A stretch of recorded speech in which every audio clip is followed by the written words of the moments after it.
Good morning, good afternoon, and good evening, wherever you are.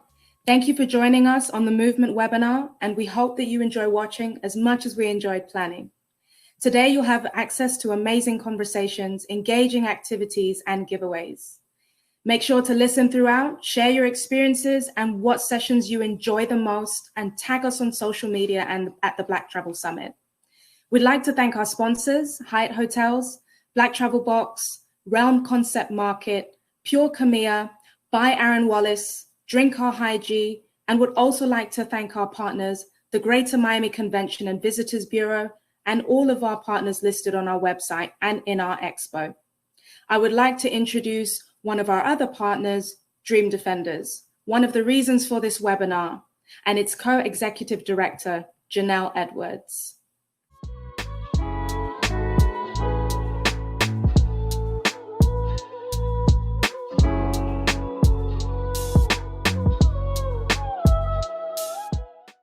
Hi, good afternoon, everyone. I want to start by saying thank you to the Black Travel Summit for including Dream Defenders in this event and supporting our organization. My name is Jonel Edwards. I use the pronouns she and her, and I'm from the wonderful and wild state of Florida by way of two Jamaican parents. And I have the pleasure of co-directing the social justice organization, Dream Defenders. So today I want to talk about my journey into this work, which we call organizing, and the work of Dream Defenders, and of course, the ways that all of you can be involved. So for me, most of my life, I understood that there were people in need and people with money who could help them. Therefore, if I wanted to make a difference in the world, I needed to work hard, be a good person, find a good career, make a lot of money, and then donate to charities. And that was kind of how I thought you made change in the world. But it wasn't until the spring of 2012, I was a college student at the University of Florida studying political science, and Trayvon Martin was murdered by George Zimmerman in Sanford, Florida. And for those who may not remember, Trayvon Martin was a high schooler who on his way back home from getting Skittles in Arizona was harassed and murdered by a man named George Zimmerman, who decided that he didn't know who this kid was. He was Black, he had on a hoodie, and he was dangerous, so he couldn't belong in his neighborhood. So he must have been a threat, and decided that he was able to take Trayvon Martin's life. And at that time, George Zimmerman was allowed to go home with no charges. He was deemed justified under a law called Stand Your Ground. And for me, this hit close to home as a young person with brothers who were in and out of the system, as a person who was 2 hours away from Sanford, Florida at the University of Florida. And it hurt, it made me angry, and I couldn't really understand how this had happened. I felt a deep desire to do something, but I really didn't know what.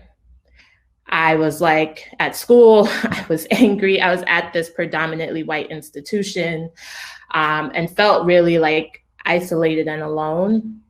Luckily, I wasn't the only one who felt that way. And there were many people across the state and the country who were angry, who were upset just like me, who were hurt, who felt rage. And much like we saw this year with the police killings of George Floyd and Breonna Taylor, we saw movements erupt across the country and people moved into protest.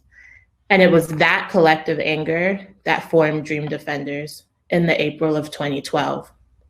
Students, activists, and young people put out a call for people to join, and 200 people got on a call and decided that they wanted to take some sort of action together. They planned a 3-day march from Daytona, Florida, which was the site of another murder of a young Black teen named Martin Lee Anderson in 2006, to Sanford, Florida, where Trayvon Martin had been killed. And once they got there, they blocked the doors of the police station and demanded that they arrest George Zimmerman, or arrest them, some college students trying to get justice. And within 3 days, George Zimmerman was arrested and the Dream Defenders was formed. These young people who took this action then went out across the state and started having meetings with young people on their college campuses, in their communities, and really started to understand more and more about criminalization and more about what had happened to George Zimmerman. This is definitely the abridged version of how we came to be. But the crux of what I want folks to take away from the founding of Dream Defenders is that all it takes is taking the first step to do something and to do it collectively. Before 2012, there had been many things like this. And after 2012, as we've seen this year, as we saw in 2014 with the killing of Mike Brown, and the continuous killings of young Black people across the country with disregard, that acts of violence have brought people into the streets and into the fight of justice. And sometimes all it's looked like is a Facebook post or a tweet or joining an organization or attending a meeting or volunteering your time or making art, something. And for me, my first step was a Facebook post, seeing if anyone wanted to do something and setting up a meeting to plan. So as the world turns and we continue to have to fight for ourselves and each other, I encourage all of you to find someone to go with, to join an organization. Dream Defenders is one of many, but it's not as daunting as you think. And there will always be someone there willing to join you to make it happen. So I encourage you all to always just take the first step. But since 2012, Dream Defenders has grown into an organization with members across the state of Florida and supporters across the country and the globe. In 2012, many of us thought that the murder of Trayvon Martin was an outlier, not the rule. But over the last 8 years and the continued killing of Black people by vigilantes and police through study, travel, and relationship with elders and others in the fight for justice, from Palestine to Brazil to South Africa, we learned that what we're up against is much bigger than an instance here and there, but something built into the foundations of this country since its foundings. We realized that it wasn't enough to fight for an arrest when the criminal legal system was never set up to deliver us justice. That providing services, though necessary, weren't enough when we live in a country that chooses not to provide for its people things like healthcare for all, a living wage, a guaranteed home. We live in a country that could elect a president like Donald Trump. So today, Dream Defenders is fighting for Florida and a country where we have a vision for safety and security away from prisons, deportation, war, and towards healthcare, housing, jobs, and movement for all. We work towards that vision through working with young people across the state to identify campaigns in their communities that help win material changes and move us closer to a community and society that puts us first. Our vision also lives in a document put together called the Freedom Papers that I would like to share with you all now. They say corporations magically make the world go round. They say businessmen keep the lights on, that they have the power to hire the sun and send it home at night. They say bankers are great angels from on high that descend from heavenly penthouses with messages from the bank of God. They say hell on earth can all be eased with their credit and cars and clothes. They'll tell you the real problem ain't them. The real problem is your man or your woman, that nigga or that illegal or that white boy. And if we could just do away with them, we could all do big business better together. But we know better. We know about their eviction letters and rent hikes, the cut hours and unpaid overtime. We know who makes this country great. So we praise the cooks and the cashiers. We praise the bus boys and bus drivers. We praise the waiters and dishwashers. We praise the maids. We praise the trash men, the last men to stand with King before he became a holiday. We're tired of begging for crumbs from the meals that we cook. So we offer these 7 freedoms like ultralight beams in the dead of night, like pictures of possibility, a new North Star. These are the Freedom Papers. Police were never meant to protect and serve me and you. They started as slave catchers, and businessmen started the first organized police department to protect their property and products. Prisons exploded as work camps for newly freed slaves. Police and prisons since their founding have always been about safety for the haves and brutality for us. Today, private corporations like Florida's Geo Group make billions of dollars off probation fees, deportation and detention centers, phone calls, commissary, halfway houses, and ankle bracelets. That ain't justice. That's enforcing the line between rich and poor. We can't keep running to find safety where it was never meant to be. By virtue of being born, each of us has the absolute right to people-centered humane justice and violence prevention. An end to this prison and policing system. The end to bail and probation and reinvestment of all that money into social services in our community. This is freedom from prisons. Listen, homes, clothes, food, health care, and work are rights, not luxuries. But in our economy, there can't be a few very rich without millions desperately poor. Then the people who have everything tell us that it's our fault we don't have what we need. Being broke puts so much stress on us that we take it out on one another, and women and children bear the brunt. The leading cause of death for black women in poor households is domestic violence. This is literally killing us. It's so damn expensive to be poor. They done made it a crime to be poor. By virtue of being born, each of us has the absolute right to adequate food, shelter, clothing, water, health care, effective public transportation, dignified work and wages, and the right to form unions to protect ourselves in the workplace. This is freedom from poverty. Education should liberate the mind and spirit, but we don't see that in our schools. Our children are profiled and arrested there. There's no investment there, and if there is, they're taught lies. We dig into our pockets to pay for basic needs. Lawmakers have defunded the public arts program that grow their imaginations, and now they're asking us to carry guns instead of hiring more counselors. Florida's wealthy elite passed a bill to overwhelm our neighborhoods with corporate-run private charter schools. They're focused on money, not minds. They know children raised to be whole, well-rounded, and compassionate become adults that question and resist corporate dominance. Our children aren't line items. They're the future creators of our lives. By virtue of being born, each of us has the absolute right to free childcare and a fully funded education that fosters critical thinking from pre-K through college. We demand the closing of all charter schools, the end of standardized testing, and raises for all public school staff and teachers. This is freedom of mind. No one likes to cheat, but big businessmen been cheating since the beginning. They knew that if all of us knew the true power that was in the vote, then they'd have no chance to do the damage they've done to us all without repercussion. They pay for laws that strip of us our right to challenge it. If a rule doesn't suit them, they change it. If a district isn't friendly, they redraw it. If a politician isn't moving their way, they buy them out. You see, they want it all. So they convince us it's a game, then they rig it, corrupt it, and tell us to stay home. A true democracy isn't just a right, it's life and death. The future of our state and country depends on our freedom to decide it. A free, flourishing democracy requires the right to organize political parties, have public and not corporate financing for candidates, as well as the freedom of speech and media. By virtue of being born, each of us has the absolute right to vote in open elections, voting locations that are easily accessible, and voting days that are recognized holidays. This is a free democracy.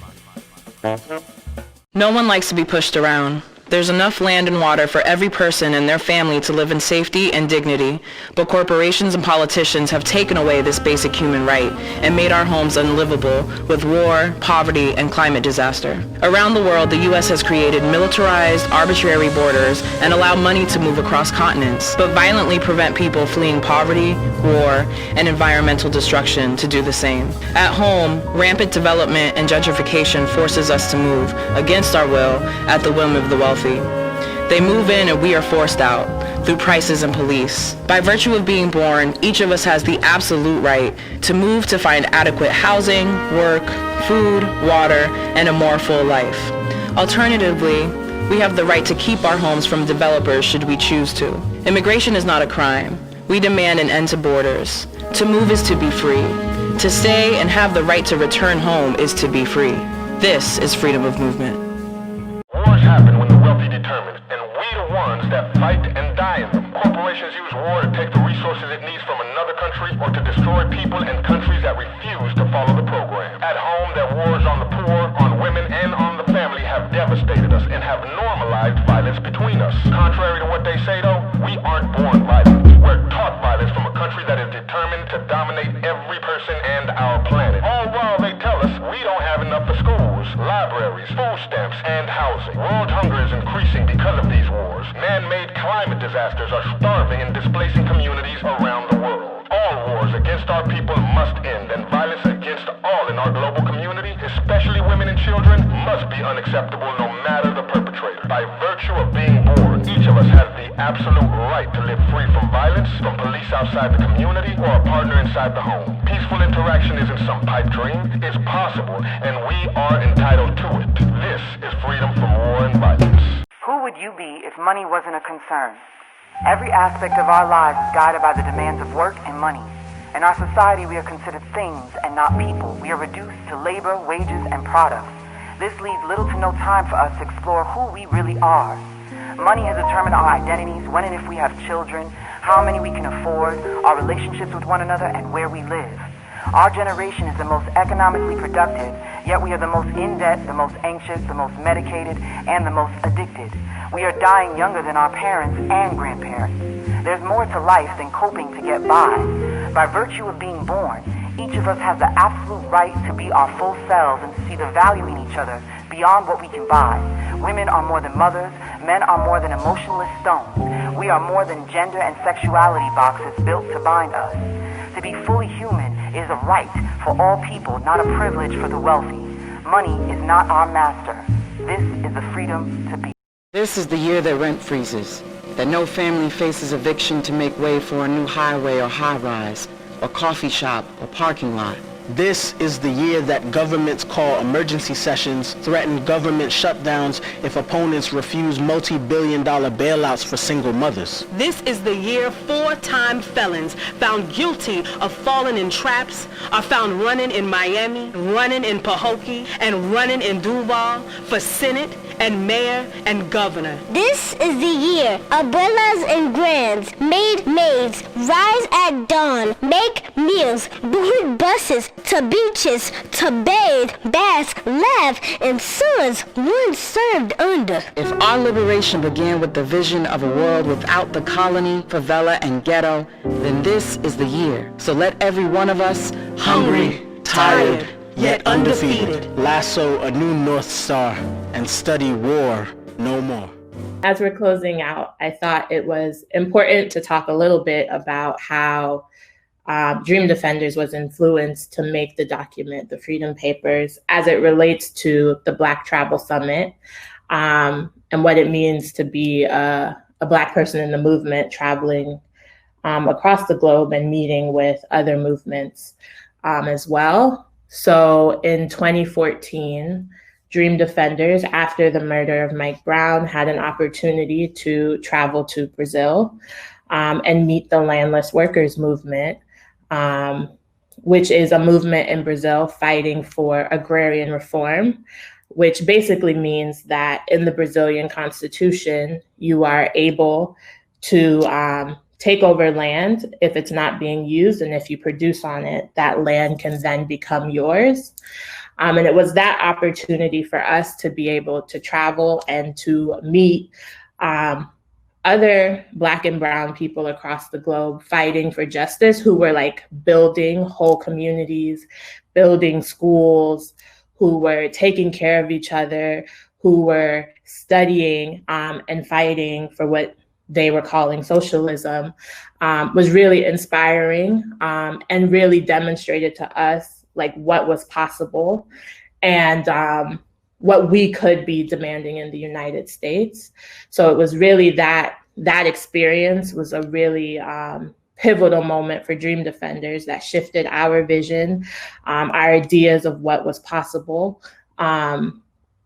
and really changed the trajectory of how we saw our work, and was definitely a lot of the foregrounds of how Dream Defenders came to be, and came to a place where we decided to write the Freedom Papers and decided to put out a much broader vision, because we understand that like we can fight for individual injustices here and there, but that'll never be enough if we can't figure out how to fundamentally shift this country that doesn't value people, but values profit more than anything. So I'll end there and just say that if you want to learn more about Dream Defenders, you can find us at dreamdefenders.org. You can find us on Twitter at Dream Defenders, on Instagram at The Dream Defenders, on Facebook as Dream Defenders. And follow us and connect with us. And like I said, you can watch the Freedom Papers on YouTube.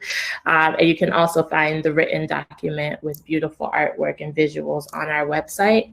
And of course, we invite you all to join us and to join any organization who's also fighting for justice in this world, because we see that as the best way for us to be able to make change is through coming together.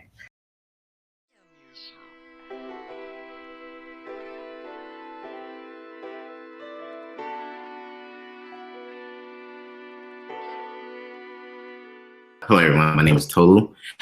I am giving you your presentation on representation and why it matters.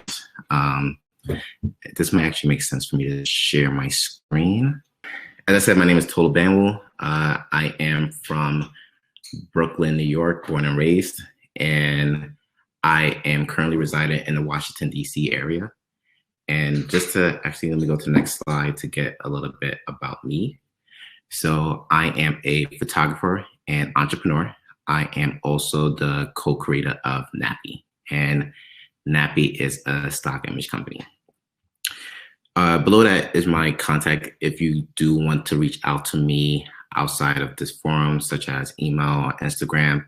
My Instagram is my name, and you can send any questions to me at any time or any moment and so on. Okay, so get into the presentation. So as I mentioned before, Nappy is a stock image company. And I'll say over the past few years, there's been a large influx of new companies such as Pexels and Unsplash. And I'm happy to say that Nappy has joined that community of companies that provide free imagery. So I love Pexels and Unsplash. However, I'll say one of the issues that we saw or that we see when we go to Pexels on Unsplash is that they tend to lack a library of people that look just like us. So for instance, if you go to any website, not specifically them, but any stock image website, usually if you type in something as simple as coffee, I personally tend to have a hard time of finding people of color.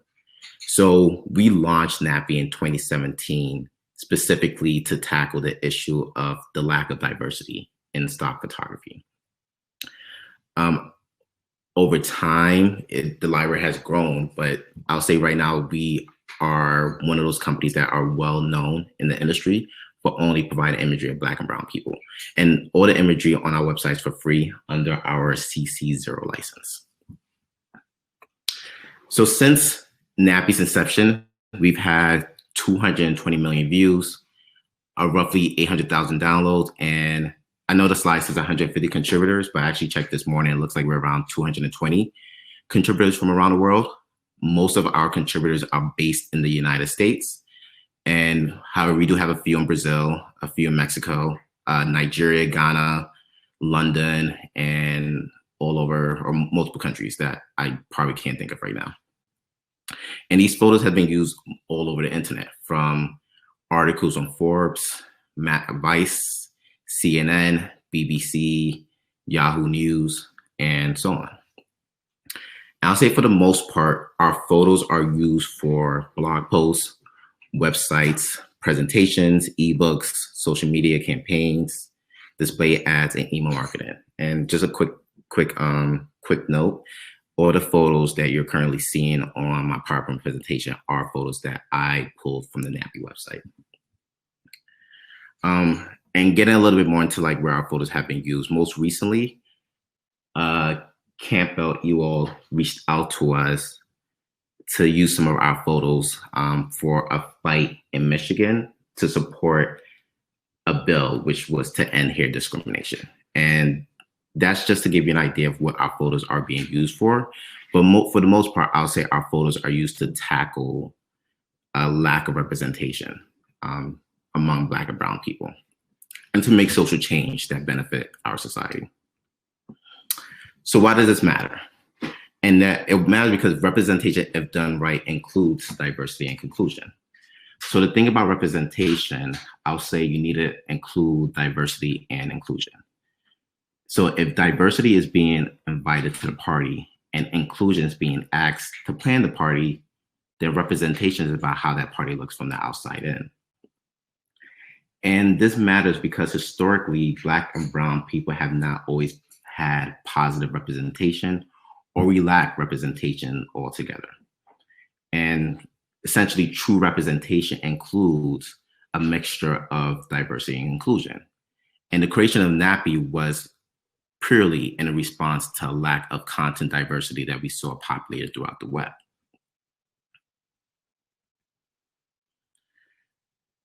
So specific to media, I'll say when we don't have people from a community making decisions about that community, we lack a positive reflection of that community.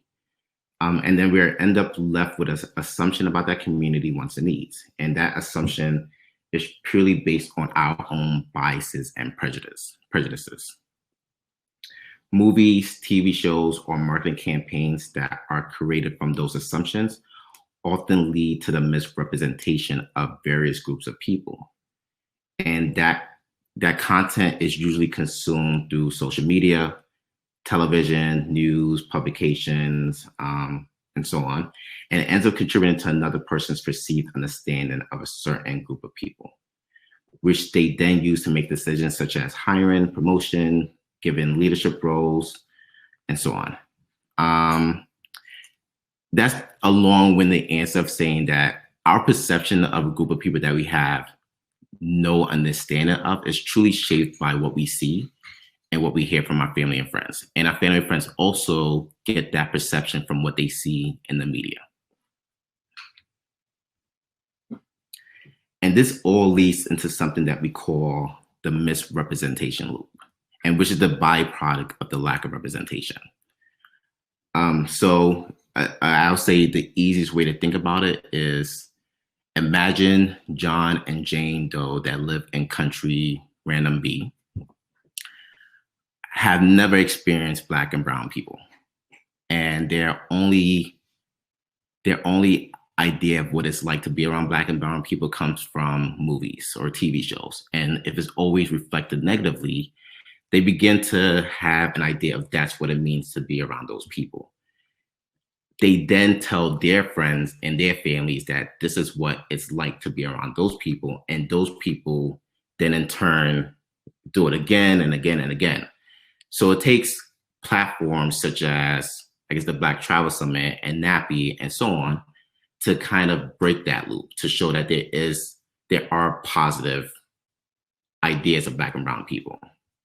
And this same thing is upheld with areas that have no idea what it means to be around Black and brown people. So there's always that, oh, why do I see this person hiking? I thought that Black and brown people don't hike.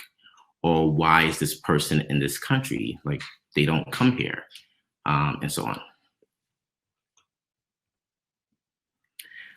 So some exaggerations of, or some negative associations with Black and brown people, and these are just a few that I was able to think of, is Black people are thugs. Not true, but there are some people who might say that's how they feel.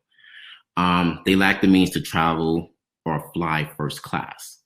And that goes to any time you're probably flying first class, which you have the means to do so. And there's that person that's looking at you like, oh, why is this person here? Or maybe they only got it because they had a credit or a reward. And they have no aspiration to experience new things or places.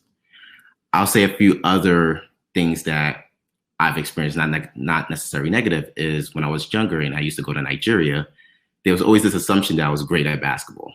And if you don't know me, you probably, well, actually, if you do know me, you will probably know that I literally have like 2 left hands when it comes to playing ball. I cannot dribble, can't shoot. I might be able to body someone, but I'm not a great player. However, they had that association. And granted, that might not be a negative, or that might be seen as innocuous. It's still not every black or brown person doesn't play ball. I'll say as I got older, another example I could think of was when some kids, in Nigeria, I'm seen as an African American, and they just had this assumption that I had a gun at home. And again, every black person doesn't have a gun, or every black person isn't pro or anti-gun. And that comes down to like truly not having a good representation system. And these are things that Nappy hopes to address. So positive representation is pretty much the key, is not the only tool, but is a tool in tackling negative associations with Black and Browns. So over the past few years, we've seen a significant usage of Nappy photos purely for the purpose of breaking those stereotypes in regards to travel, hair, health, fitness. I can't think of any other categories, but the categories range. And a few of the articles that I was able to find online are posted below. And you might have seen them reading, I guess, articles in other platforms.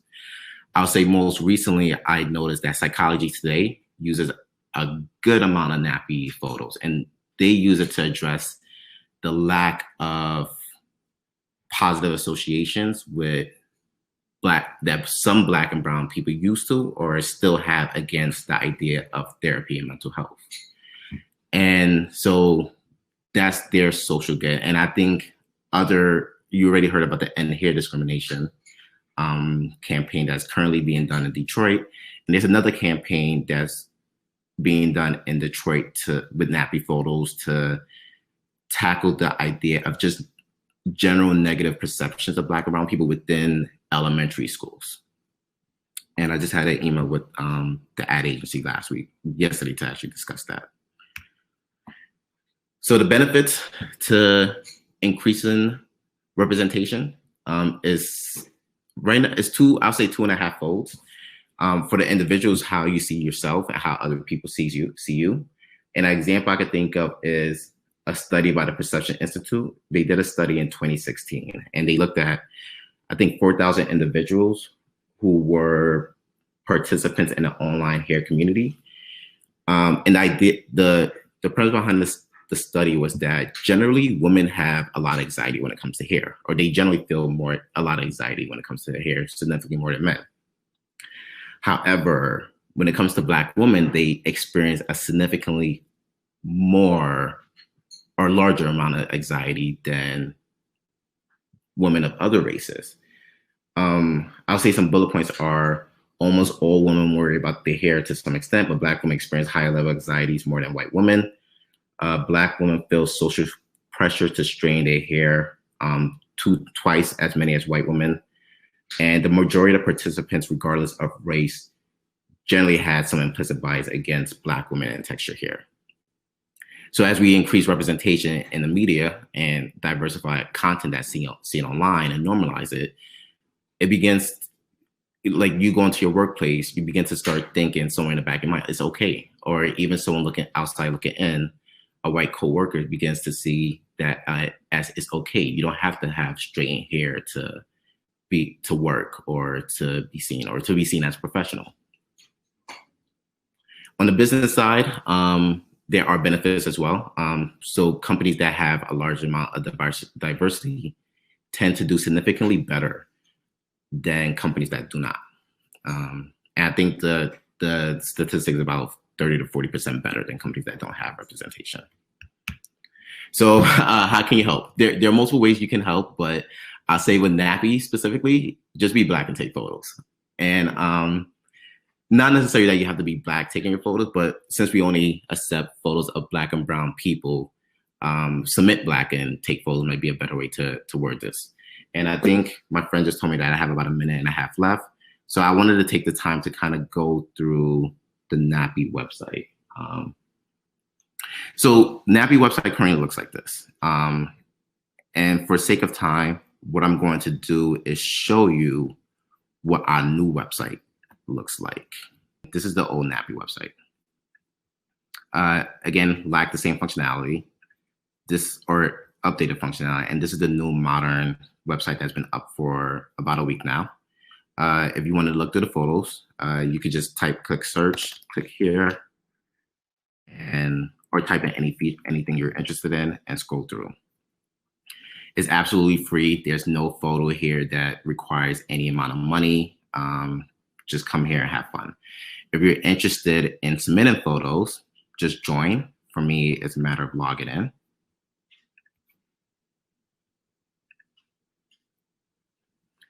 And then just click submit and then so on. So we're always looking for new photos. Again, this is a platform that we only accept photos of Black and brown people. And anything you add, like, you know, just be Black taking photos or submit Black and taking photos of your travels and have fun. So what was the inspiration behind the name? So the term nappy always had a negative connotation with it. So we use the term nappy as a means to take that word back. I would say that another idea behind nappy is that if you look back at times of how people used to distinguish anyone who was fair skinned but still Black, they always looked at their hair to see if it curled or if it was nappy in some way. So we see nappy as a clear indication of being Black and brown. But it was a means to take back that name. Do you monetize through commercial use? So there is a commercial side to Nappy, and that involves brands looking for specific curated photos. But this, I guess the platform itself is free, but brands who are looking to work with photographers, we will foster that relationship with photographers and connect them to the brands. It is a money aspect there. One thing to note is that we never own the photos. So we would never try to make money off of photographers. Sorry, close my email. We would never try to make money off of photographers' work. So if someone wanted to get an exclusive job with us, we can do so, and they can also do that with the photographer. But we would never say like, hey, you went to this photographer, we need to get our 20% or so on. Hi, Tolu, can you use Nappy as a marketing tool? Example, tag your pics so people can follow you on other platforms. I'm sorry, I'm not sure I understand the question. Can you use Nappy as a marketing tool? Yes, you can use Nappy as a marketing tool. So for instance, if you were marketing a hair product, you could go on our website, download the photos and use it to market your hair. And tag your pics so people can follow you on other platforms. Sure. I don't see any issue with that. And if you wanted to tag Nappy, I believe our handle name on Instagram is Nappy Studio. Feel free to tag photographers. So if you use their work, I think photographers are happy to get tagged as well. Thank you. And use Nappy, be Black, take photos.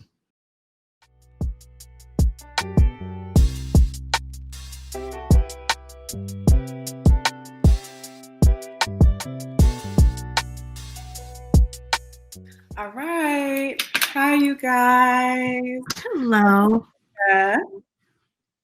I'm Randi. And we're the co-founders of We Go Too.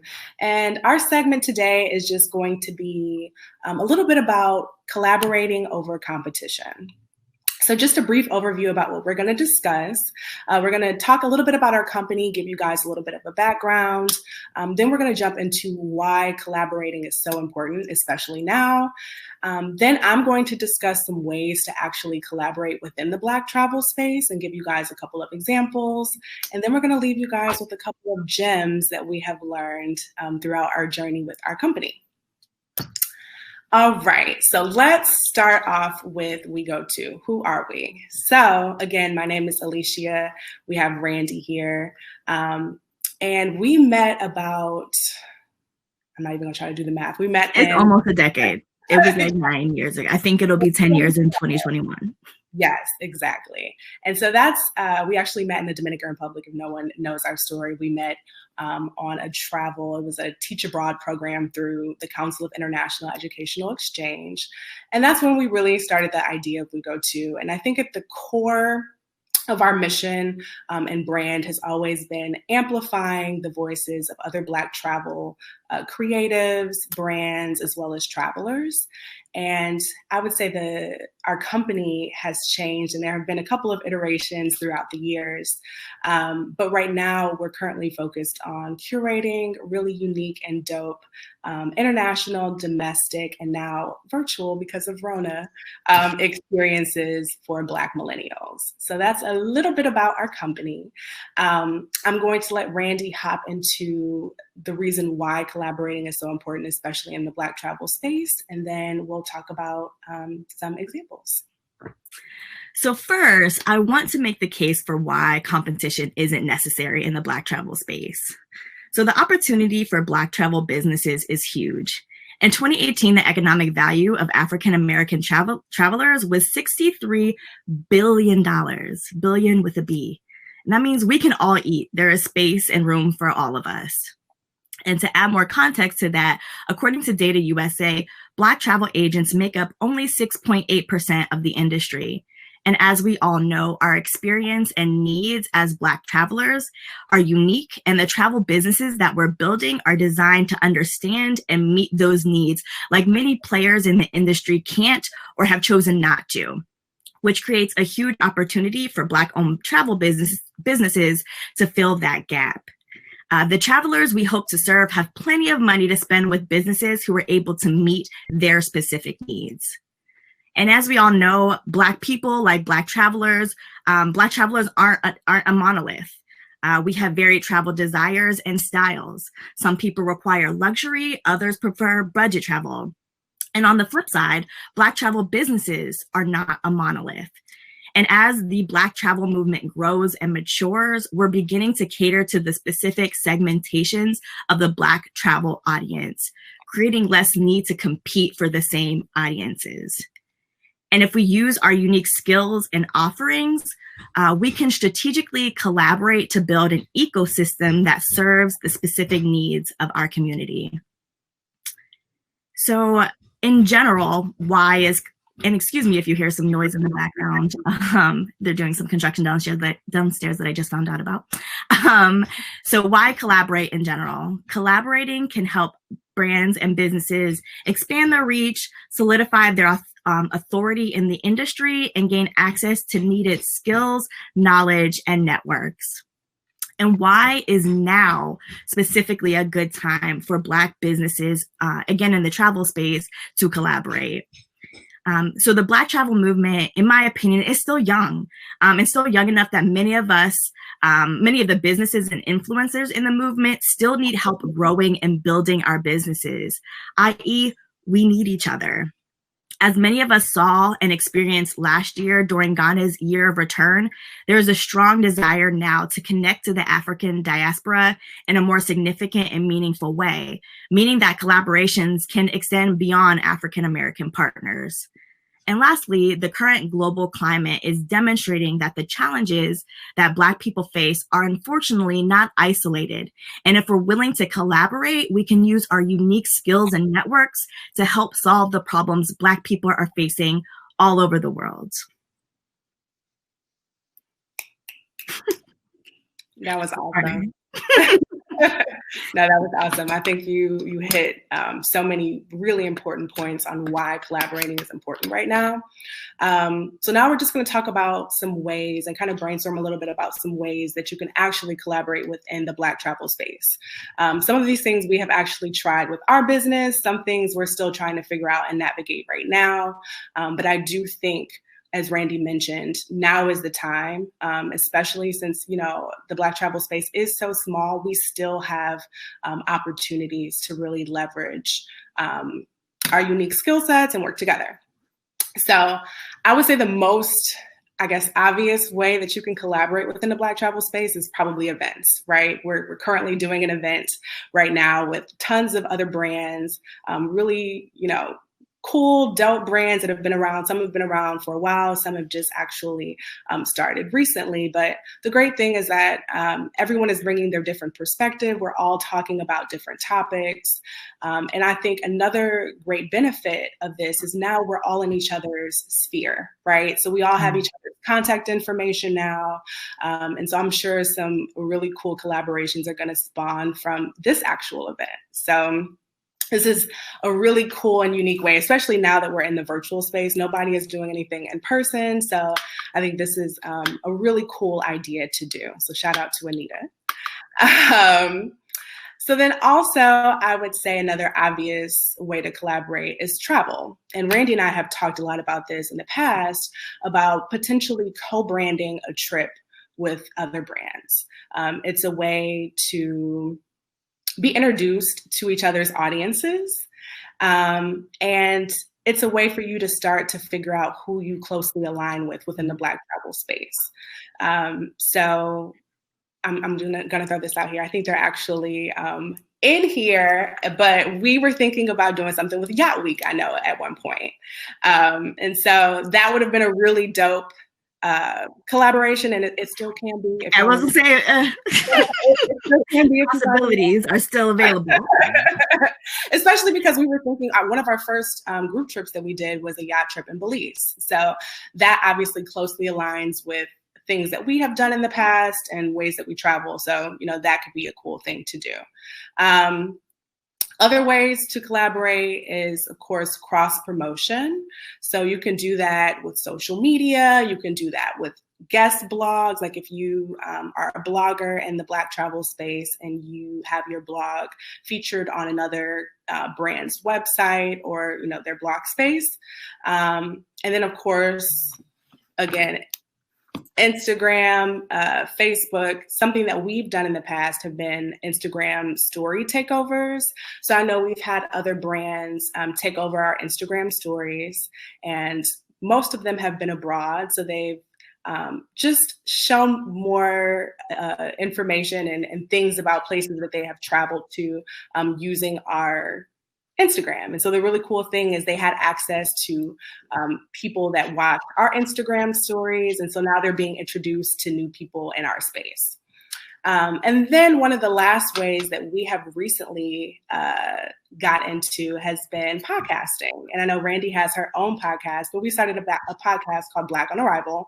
And our guests are co-founders, creatives, influencers in the Black travel space. And so they come on our podcast, we talk more about their business, how they got started. They also drop some gems about their journey throughout the Black travel space. But it's just a great way, again, to be introduced to other brands that are on the rise. And again, they have access to our community as well. So those are just a couple of ways that you can collaborate within the Black travel space. And we're going to leave you guys with a couple of tips. So I would say the first tip that I have for collaborating would be to genuinely support businesses that you're interested in. I think some of the best collaborations that Randi and I have been with businesses that we genuinely liked, businesses that we follow, that we really admire. We may purchase a shirt from them or purchase some kind of service, and it basically puts you on their radar, right? So now they know that you're interested, and it's a way for you to start a conversation with them that could potentially lead to a collaboration. And I would say the last gem would be networking across. So this is something that Issa Rae talks about a lot. And she talks about when you're first starting off with your brand, a lot of people automatically think you should be talking to some of the people that have been in that space that are very well known. And while that's not a bad idea, I think the better idea is to talk to people that are on your same level. Talk to other brands and companies that are starting off their brand, their business. A lot of times they have really fresh and cool ideas. And you can really start to get to know their business. They can get to know yours. And now you guys are leveraging each other's skill sets and rising to the top together. So that kind of wraps up my segment. Randi, did you have any additional tips you wanted to add? I think you covered everything well. I think just in general, it's important to remember that not only business, honestly, but life in general is about relationships and about networking. And the thing that you're lacking, or that you don't know, the skill set that you don't have, the knowledge that you don't yet have, instead of like spending the time and energy to develop that, go tap someone else who already has that. I think if we work together, like it's cliche, but what I mean? Like you go further when you're working together than if you're working alone. So yeah, like remember that people are important. Remember relationships are important. Don't put so much pressure on a collaboration looking a certain way. Just network, just be open. Don't force it. And so if a natural collaboration opportunity presents itself, definitely take advantage of it. But either way, like you said, Alishia said, we were planning to work with Yacht Week maybe like a year or 2 years ago. That didn't materialize, but we're still in touch with them and we still hope to collaborate with them in the future. So just be open. Remember, people are important. People matter. And like, there's enough room for all of us. Agreed. I think that's a great way to put it, that we're all just people. I think sometimes we get into the space of like, it's a company and I'm a company, and now the communication is inauthentic. But that's why I said it's so important to genuinely support businesses that you actually really like, because it's an easy way in, right? Now you can have a natural conversation with the founder. Yes, they're the founder of this company, but it's authentic now. Now you can start to build. They're your homie now. Exactly. So you can start to build authentic relationships. So I think that's super important. Well, thank you, everyone. And thank you, Anita. This is wonderful. We're so excited to be here and to participate. And we put our email and contact information in the chat. If anyone wants to reach out, we are open. So yeah, we're open for collaboration. So let us know.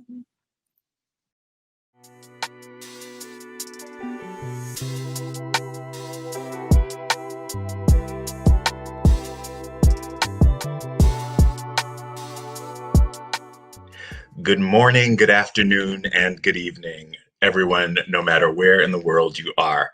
I'm Ernest White II, and I'm here to tell you a story. I used to work in a blue-collar job a few years ago, and I was working, it was mostly dudes, manly men in this environment, and we were all doing physical labor. And I remember one time getting into a conversation with a gentleman who's a strapping guy, a little bit older than me, and we had good energy just flowing between us. We were working our posts together and talking about life, talking about things that we enjoyed. And I'm a little bit woo-woo. And so we were talking eventually about how, or at least I was talking about how I feel like we were brought into these bodies in particular for a reason. That I was brought into a body of a Black American guy who is tall, has a lot of formal education, that grew up in Jacksonville, that's gay, that's something else I said to try to pretend like I didn't really just say gay. And he stopped me and he said, wait a minute, wait. So you're telling me that you're gay? And I said, yeah, I'm gay. And then he exhaled and said, I think my son is gay.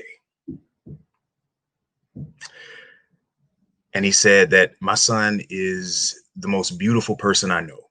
He's 18. And I asked him if he had told him that he was gay. He was like, no, he hasn't told me.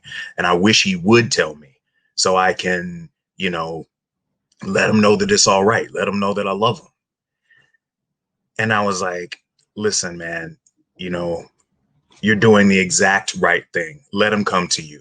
Your son looks up to you as this kind of paragon of masculinity. And if he's not seeing himself as similar to you, it may take a while. But, and he had told me that he told his son, I love you and you can tell me anything. So he'd already kind of primed it. And I told my coworker, your son will always remember that. And he will come to you when the time is right. The thing is, for me in that situation, when he asked me, so you gay? That, I choked up a little bit. I was like, what's going to happen? I wasn't afraid that there'd be some kind of fight or physical violence. I'm not really worried about. It was more so just the awkwardness. It was more so what that was supposed to mean.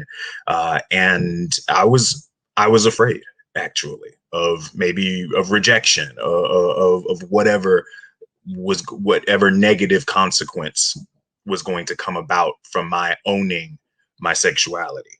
But it ended up being cathartic for him.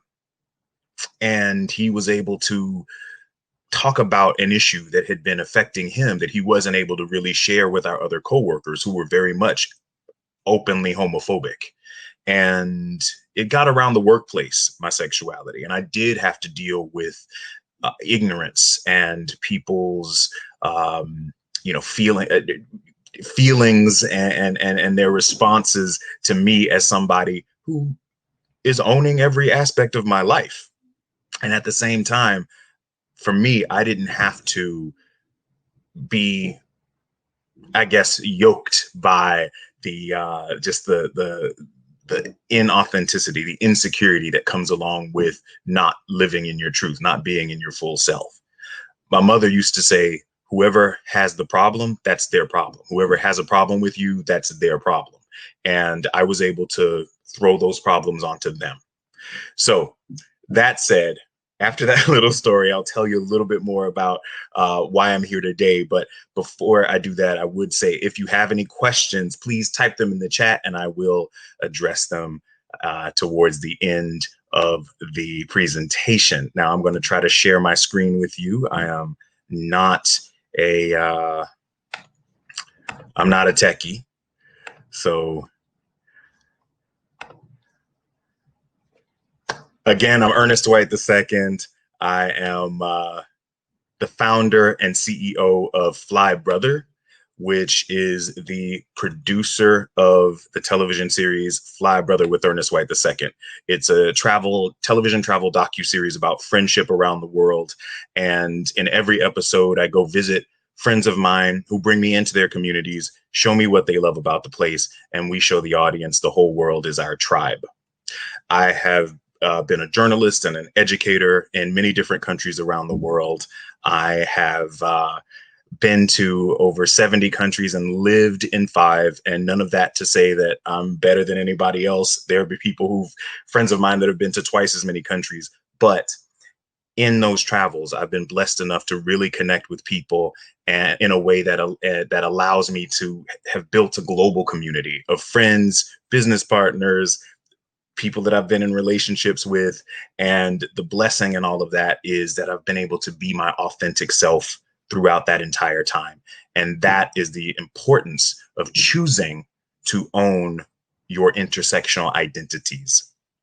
As Black people, as people of color, as we travel in the world, everyone has multiple identities. You know, everyone is a man, is a woman, is non-binary, it has an identification with with one of those categories. Everybody is gendered or non-gendered in their bodies.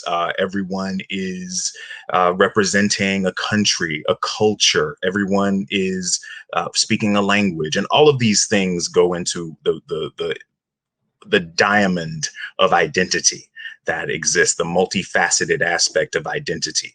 And often, many of us are unable to hide certain identities, but we hide other identities that exist. When it comes to sexuality, many of us, at least I, as a cisgendered, performatively masculine guy, have been able to hide my sexuality where I've not been able to hide my race necessarily.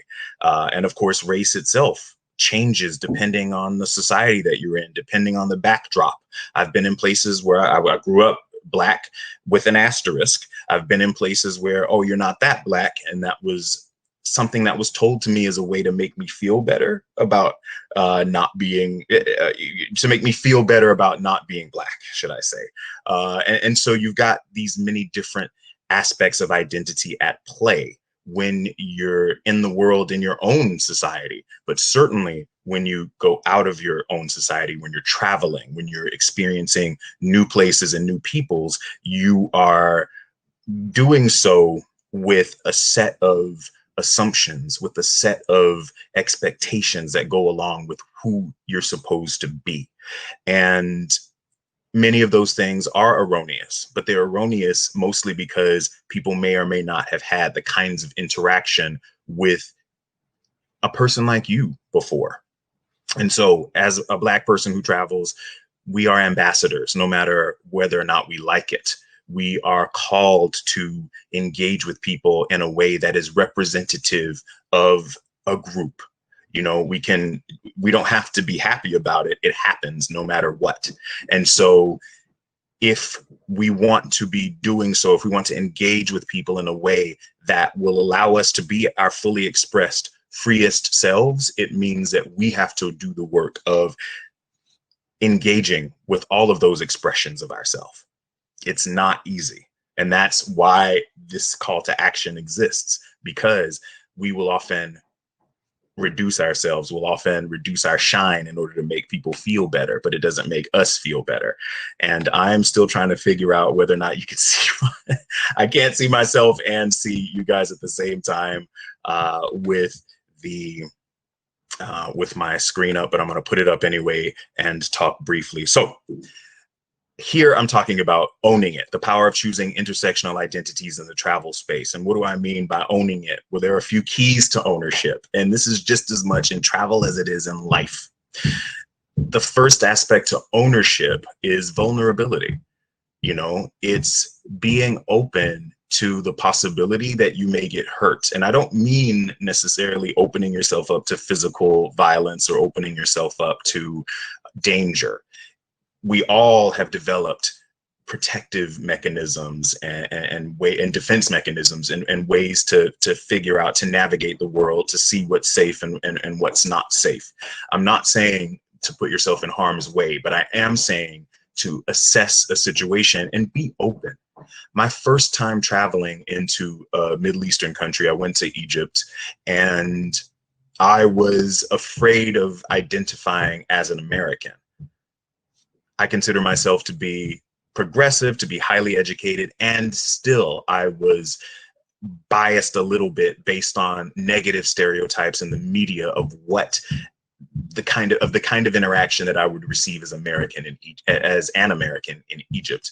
And eventually I would meet people on the street and I would tell them that I was Venezuelan, and I would put on this fake Venezuelan accent. And I felt silly after the first few times of doing it.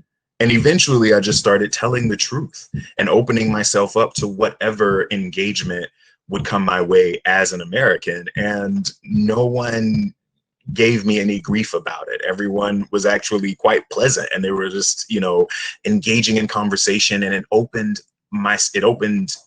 both of us up to a new relationship, a new possibility, a new engagement, a new connection. And so be vulnerable, allow yourself to be seen. It's not always easy, like I said. When I was in Egypt, I'm not exactly sure that I was forthcoming about my sexuality to a lot of people. It's like homosexuality is illegal in Egypt. And so again, you have to think about, is this something that that's going to necessarily put me in danger or not? Regardless, it's sensing these interactions, sensing how far you can go and going there, being vulnerable and opening up to it. That's very much connected to the idea of authenticity, of being truthful, not only with others, but with yourself, recognizing, you know what, I'm in this situation, I'm engaging with people, and if I start to weave a story that's untrue, that's inauthentic, I don't know if I have the energy to keep this up, and it's going to block my engagement with other people, which is the opposite of what I want to do when I'm connecting with people. So authenticity, being truthful to yourself and with yourself, allows you to build deeper connections and deeper relationships, which again speak to your position as this ambassador in the travel space, as somebody who is out in the world representing a people, a place, an experience again, you know. So authenticity, that's what we're going for in everything, in life as well as in travel. Visibility. Visibility, of course, is attached to both authenticity and vulnerability, in the sense that you are making yourself known, your full self known. it's important when it comes to being Black travelers for us to be in spaces. It's important for us to be seen in the Louvre. It's important for us to be seen in the Hermitage in St. Petersburg. It's important for us to be seen in museums and in I'm a museum fan, or in restaurants, or on safaris, or all over the world and on every continent. It's important for us to be in these environments and in these spaces, both for ourselves as people of color who are building culture, but also for the people that are engaging with us. What we are looking for in some ways is transformation in the world, which will allow us to be who we want to be and how we want to be. To do that, we have to be out in the world and doing it, but we have to be ourselves as we're doing it out in the world. So that visibility is important. People have to see us and they have to see our full selves. And in doing so, that visibility leads to empowerment. And that's really where we're headed. It's the fact that we've been ourselves, we've been open, we've been authentic, and we've been visible.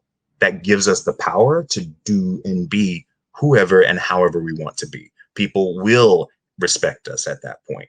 We will see the shift in the engagement with other people. There have been times that I've shown up in places in Latin America where I speak Spanish, I speak Portuguese, and folks have said, oh, well, you're not really, they would ask where I was from, and I'd say I'm from the United States, but are you Latino? No, I'm Black American. No, but you're not really that Black. And this, of course, is coming from centuries of colonial, Eurocentrism and white supremacy. So in a lot of countries and a lot of cultures, of course, there's the gradation, there's colorism. So the closer to white that you are, the better. The whole point in all of that, my point in saying that, is that I was choosing an identity as a Black American, as a Black man, because I saw no need to subscribe to an idea that because I may look a certain way that I'm better or that I'm less of any one thing. And it sparked conversations with people who then began to understand the differences in how race and how culture have been shaped. They recognize that race is a social construct when we have these kinds of conversations. And it doesn't mean that race isn't something that we have to contend with just because it's a social construct. I'm just saying that it allows us to engage with conversations and help expand people's minds. And they can see where someone who is proud of being Black can be in the world and detach Blackness from the stereotypes that have been attributed to it in many different places around the world. Same thing with my sexuality, to be out in the world, to be in societies and places where homosexuality has a certain set of traits and attributes that are ascribed to it, as opposed to just being a state of being for a certain number of people in the world. And so to have conversations, to engage with people as the first gay person they may have ever really had a conversation with, they may have really talked to. This is part of the work of transformation and transforming others, allowing other people to be transformed by me being my fullest self transforms me as well. And so in all of this empowerment and all of this engagement, we're all becoming much more open to allowing people to be their fullest selves. And that's the way that we reduce wars. It's the way that we reduce conflict. And it's the way that we really can see ourselves in other people. So that said, I hope you guys could see my screen and all of that. I'm going to go to questions. Okay, so any questions that anyone has, please let me know. In the meantime, as I mentioned, my series is out on public television stations around the United States and on Create TV, Fly Brother with Ernest White II. In the first season, we went to Sao Paulo, Brazil. We went to Tbilisi, Georgia. We went to Toronto, Canada, Northern Namibia, Stockholm, Sweden, Mumbai, India, Tajikistan, where else did we go? Cape Town, South Africa, Bogota, Colombia, and Casablanca, Morocco. And in all of those places and all of those cities and locations, I went there, I engaged with the population, with friends that I had made as a Black gay American guy. who travels, who loves, who wants to have full, wonderful conversations with people who are accepting of me for who I am, and I'm accepting of them for who they are. With this kind of engagement, this is how we transform the world. So thank you very much. I appreciate the opportunity to be here at Movement, the Black Travel Summit webinar. And thank you so much, Anita and Sherry, for organizing this. I really appreciate it. Talk to everybody soon.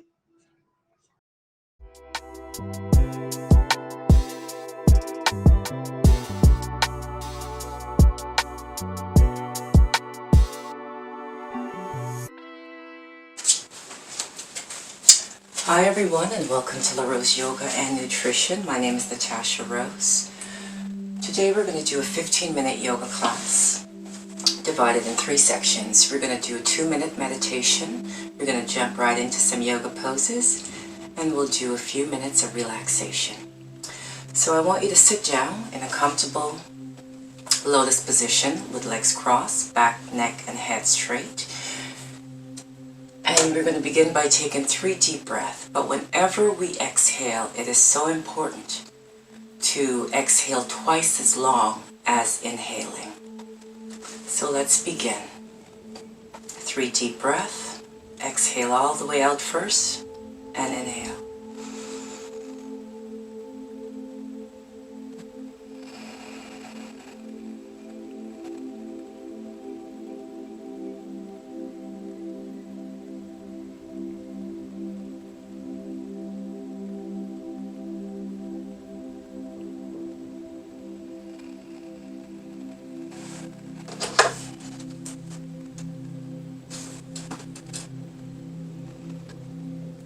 That is 3 deep breaths. Very good. And just allow yourself, just focus on the heart chakra, since this has been quite an interesting year. And just focus on the breath. And we're going to do this for 2 minutes.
Now you can open up your eyes. Your heart rate should be regulated by now. And we're going to begin. So let's lie on our back.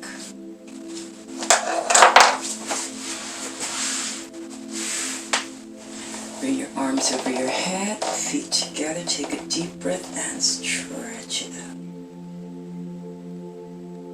And then bring your right knee in. Tuck in your chin. And switch.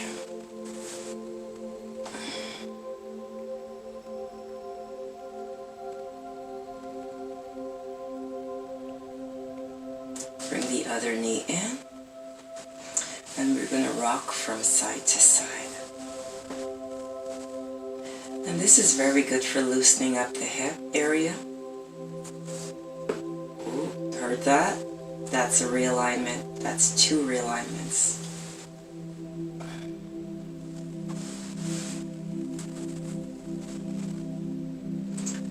And now we're going to rock back and forth. So if for some reason you're unable to do that, continue rocking side to side. So you're going to bring your knees in, come into a seating position, and just roll back. And this is very good for aligning your spine.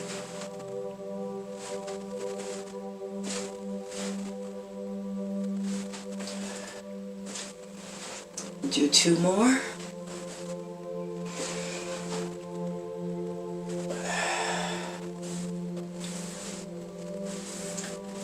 And lie down, allow your body to settle in. 3 deep breaths.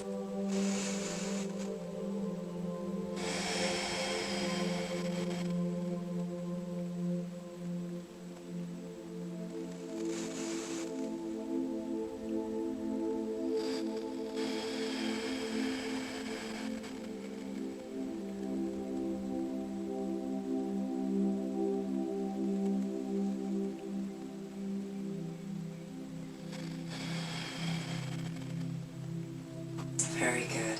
So now we're going to turn to the side and stand up. I want you to come to the front of your mat. Could be either or. You're going to inhale, bring your arms up. Reach for the sky and pull all of that beautiful God energy into your heart center and hold it there. Take a deep breath into your heart. Bring your arms up as you do that. You're going to lean back. If you have a lower back problem, you can squeeze your glutes. Exhale, lean forward.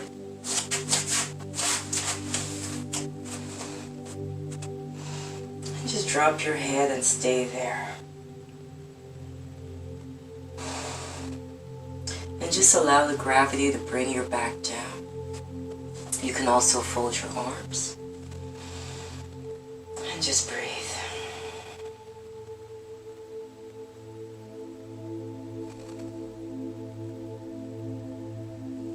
Drop your hands, give me some yeses.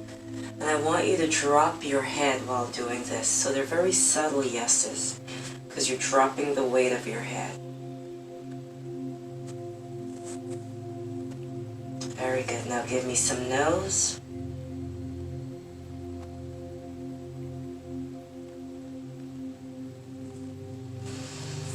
Now we're going to sway from side to side.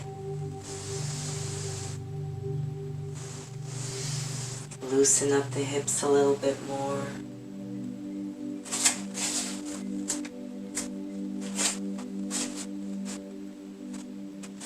Now place your hands on the mat. You can also bend your legs, your knees a bit. Bring the right foot back. Left foot back. Down, or drop your knee, chest, and forehead and go right into Cobra. Shoulders back, chin up. Exhale into Downward Dog. You want to bring your tailbone as high up in the air as you can and just walk it out from heel to toe.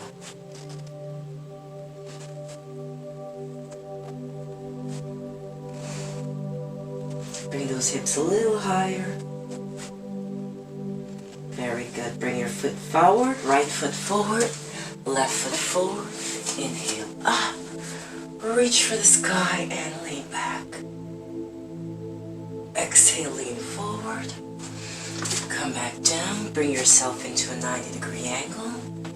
Lengthen your spine, neck, and head. Deep breath. Exhale down. Bring your left foot back. And this time you're going to bring the knee on the ground.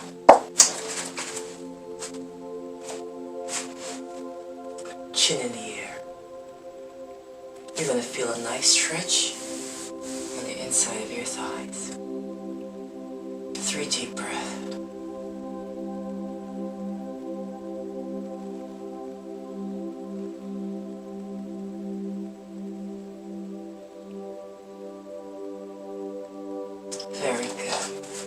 Now we're gonna bring the right leg back.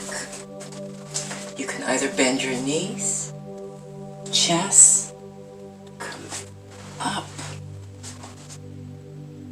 Exhale into downward dog and walk it out again.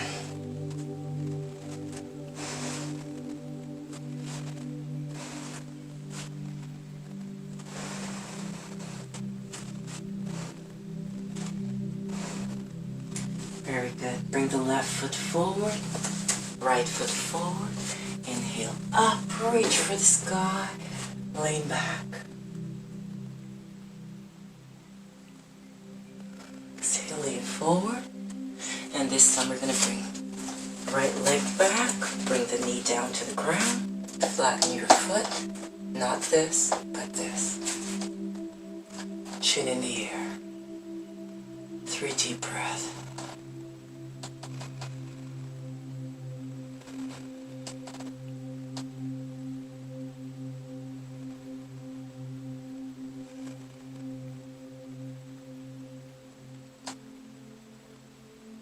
Very good. And bring your leg back. We're going to push down and go into cobra.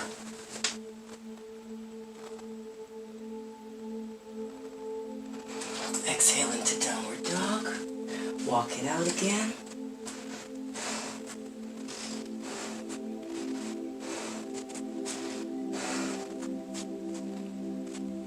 Very good. Bring your feet forward.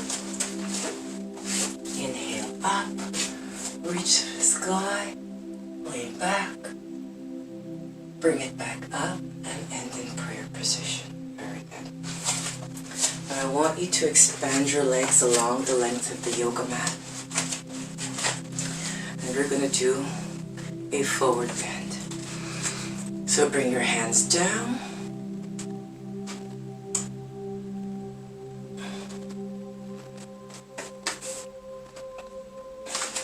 You can also hold your ankles.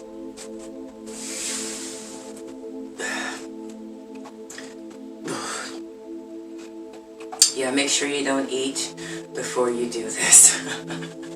If you're extremely hungry, you can have a bite of a fruit. But if you're going to have a heavy meal, at least wait an hour before doing yoga. Alright, so I'm going to turn sideways so you can see what it looks like as well. So, down. Grab hold of your ankle and pull yourself closer.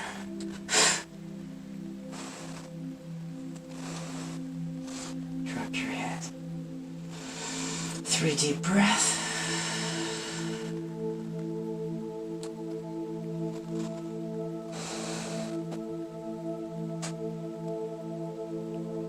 And bring it back here. We're going to walk it over to the right leg, so we'll come back in this position. Bring your hands over and bring yourself close to your thigh, your leg. 3 deep breaths.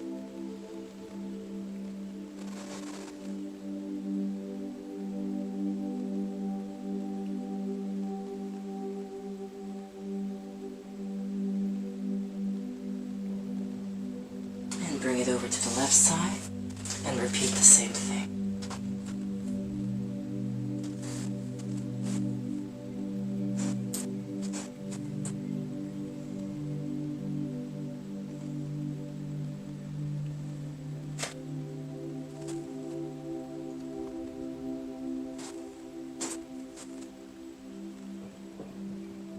Very good. Bring it back to the center.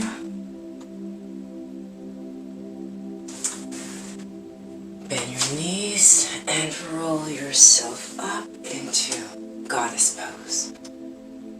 Hold it there. 3 deep breaths. And bring it up. Walk your feet closer to each other. And now we're going to go down on the mat. Alright, so let's get down. We're going to go into the shoulder stand. So you're going to just rock back and bring your legs up. Oh, this hairstyle is taking over my pose at the moment. And from here, you're going to go into plow.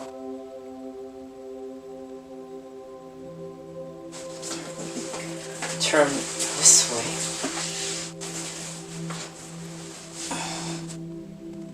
And into plow. I'm keeping my back straight. My hair is deep.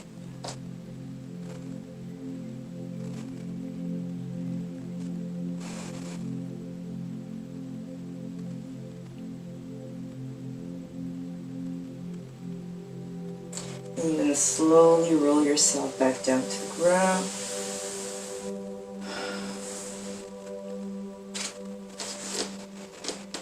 And just stay relaxed. Allow your body to settle in. Any discomfort you're feeling, I want you to focus into those areas and just breathe. Allowing your body to completely relax.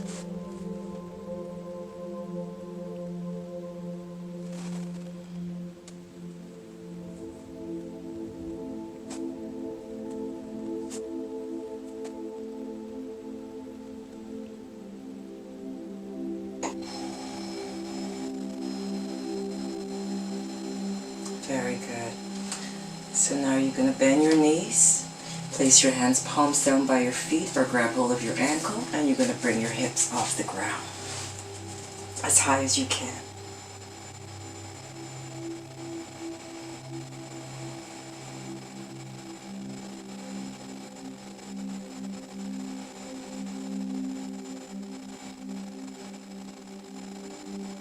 And bring it back down. Bring your knees into your chest and hold it there.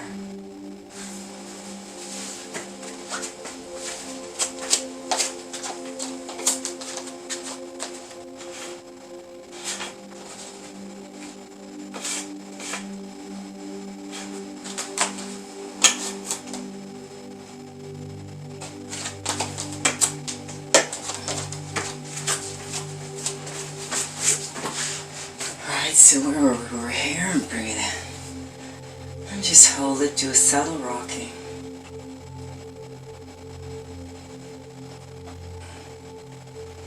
Very good. So now we're going to turn to the side and sit up. So now we're going to do the forward bend. So bring your arms up, tilt forward.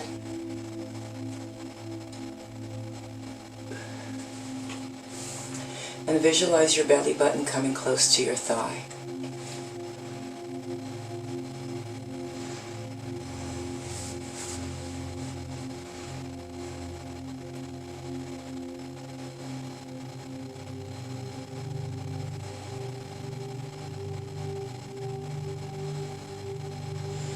And bring your arms up. We're going to place your arms facing backwards, and you're going to lift your body completely into the invertible plane.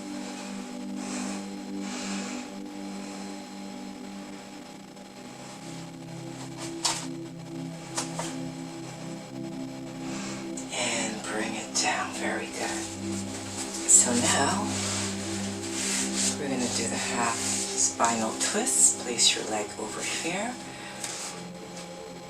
You're going to wrap your arms around and twist.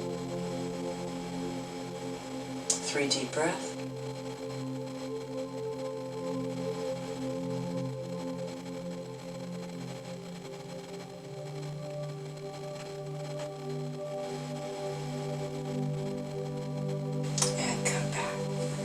Let's switch legs. Same thing. You want to make sure that both your glutes are on the ground.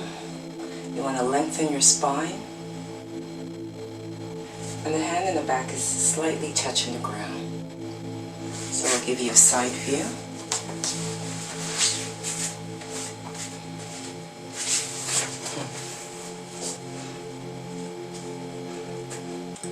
So see, my back is straight. My hands is just resting.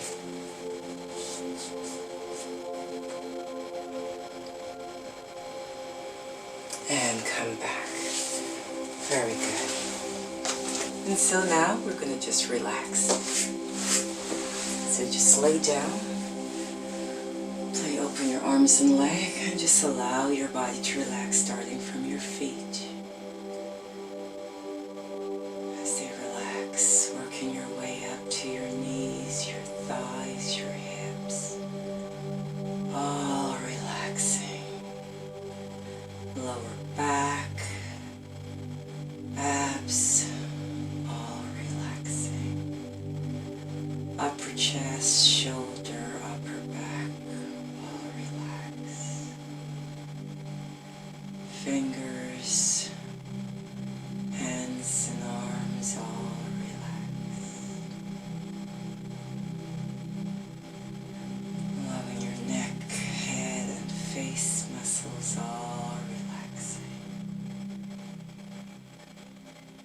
As you continue to breathe, I want you to just focus on your heart chakra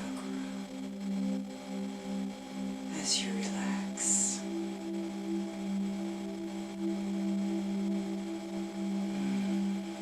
Feeling a sense of gratitude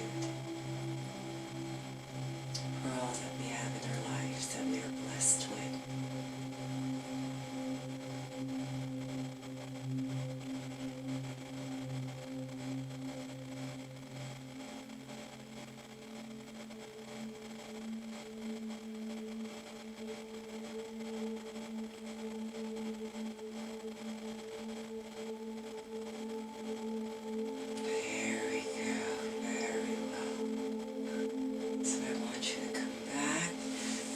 Over your head, feet together, give yourself a good stretch. Bring your knees into your chest. You're going to do a little rocking from side to side.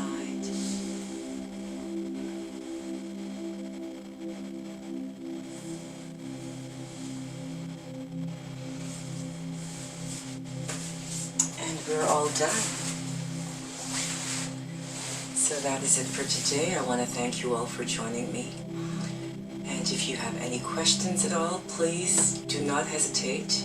Send me an email, go onto my Facebook page, Tolu Yoga and Nutrition, or just send me an email. And I would be more than happy to answer any of your questions. So thank you again for being here and joining me, and I wish you all the best. Until next time.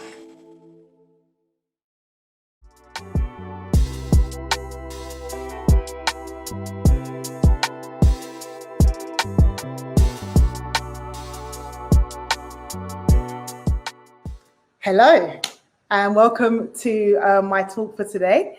I'm going to be talking about expatriation done right. So as you can see from my slide, my name is Helen Debrah Ampofo, but I'm going to introduce myself a little bit more now.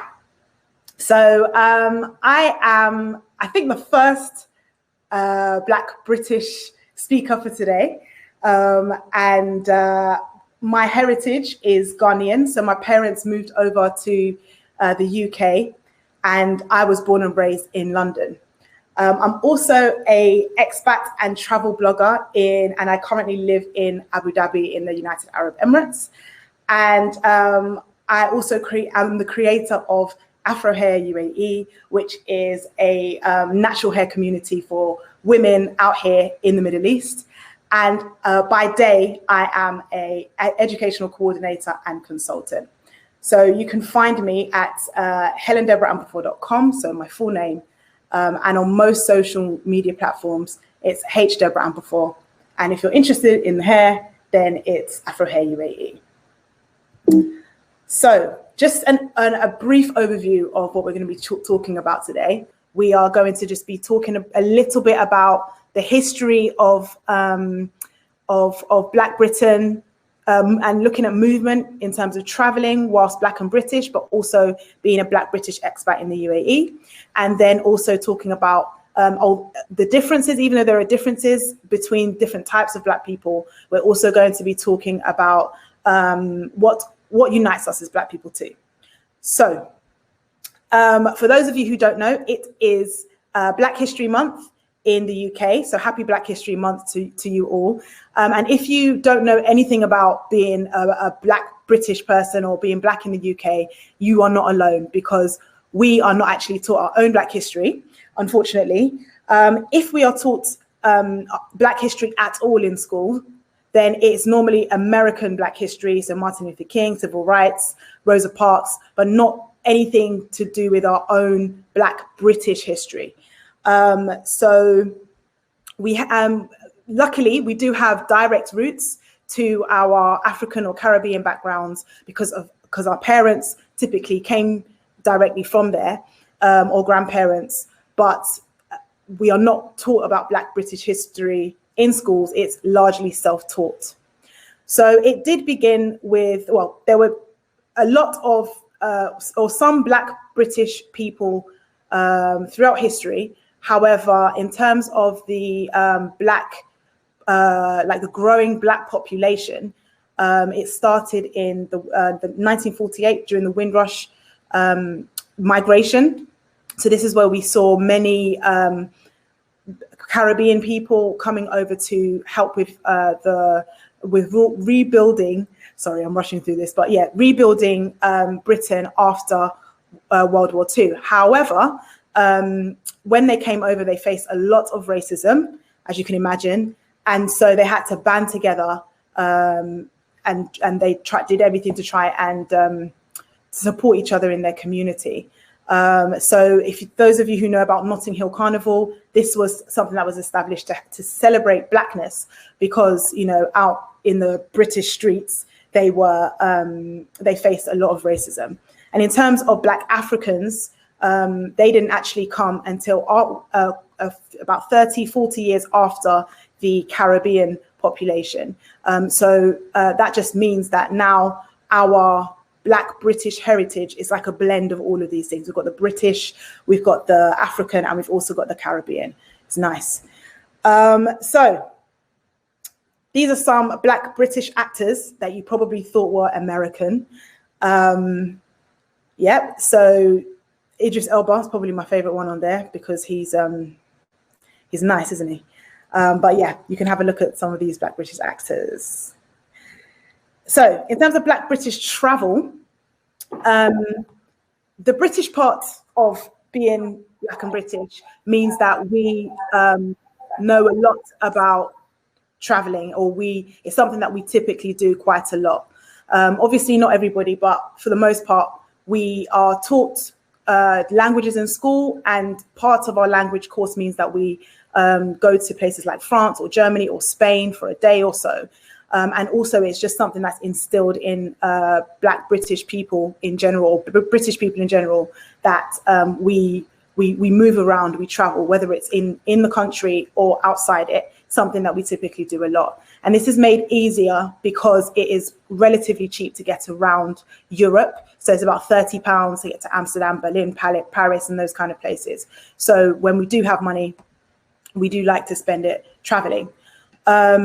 However, there are some differences between Black British and Black American travel, if we think about movement, going with the theme of movement. So I think a lot of the differences is that in the UK, as I've mentioned previously, travel is instilled at a young age in the UK. So we often travel, and then but mainly because our parents have come from other countries and they like to take us back home. So more likely than not, you're gonna meet people who have been to Jamaica, been to Ghana at Christmas and those kind of things. And also, I think for American people, because the Black Americans have been in America for quite a while, they have more of an established middle class, whereas ours is growing. So the places that we travel to will be different. Yeah.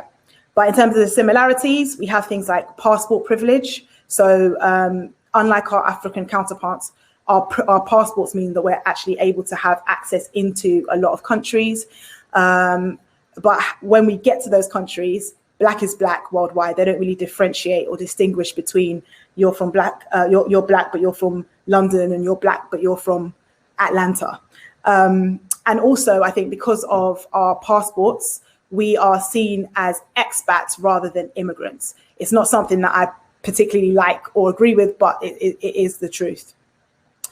So I did do a blog post on 5 things Black people can't use in hotel rooms. So even though there's differences between Black British, Black American, Black Africans, Black Caribbeans, normally when we travel, there are things that are very similar. Our travel experience is very similar. So I want you to try and guess what these 5 Black things are. And what you can do is you can cross-reference, go to my website on helendebrah.com and see if you actually got them right. Or you can just click, you can just have a look, have a type in the comment section as well and see if you got any of them right. Okay, so really quickly, you will be pleased to know that in the UAE, we're out here, as we say in the UK. So we've got Black Africans, Black Americans, Black Brits, Black Caribbeans. We're here in our droves. And we typically are teachers, taxi drivers, and in hospitality. And I always get asked, where can I find Black things in the UAE? How do they treat people in the UAE? So you can go and check and have a read of all the content I've made surrounding being Black and in the UAE. But we've got loads of food. We've got a growing community as well. And speaking of community, the last thing I'll say is that Black people, we always need to get our hair done. So we'll be found in the barbershops and also in the salons. And I actually created a community called Afro Hair UAE for Black expats who are natural in the UAE. And even though people have gone there for hair, it's actually turned into a community. So in summary, Black people have been moving around for years around the globe. And but regardless of where we're from, our Blackness means that we have shared travel and expat experiences. But wherever we are in the world, we create community. So look for us. And if you're looking for me, you can find me at helendebraampofo.com, at hdebraampofo on most social media platforms, and at Afro Hair UAE if you're interested in hair. If you've got any questions, you can put them in the comment section. I'll try and get back to you as soon as I can. If not, follow me on my socials and just slide into my DMs and I'll get back to you. Thank you guys for listening. Bye.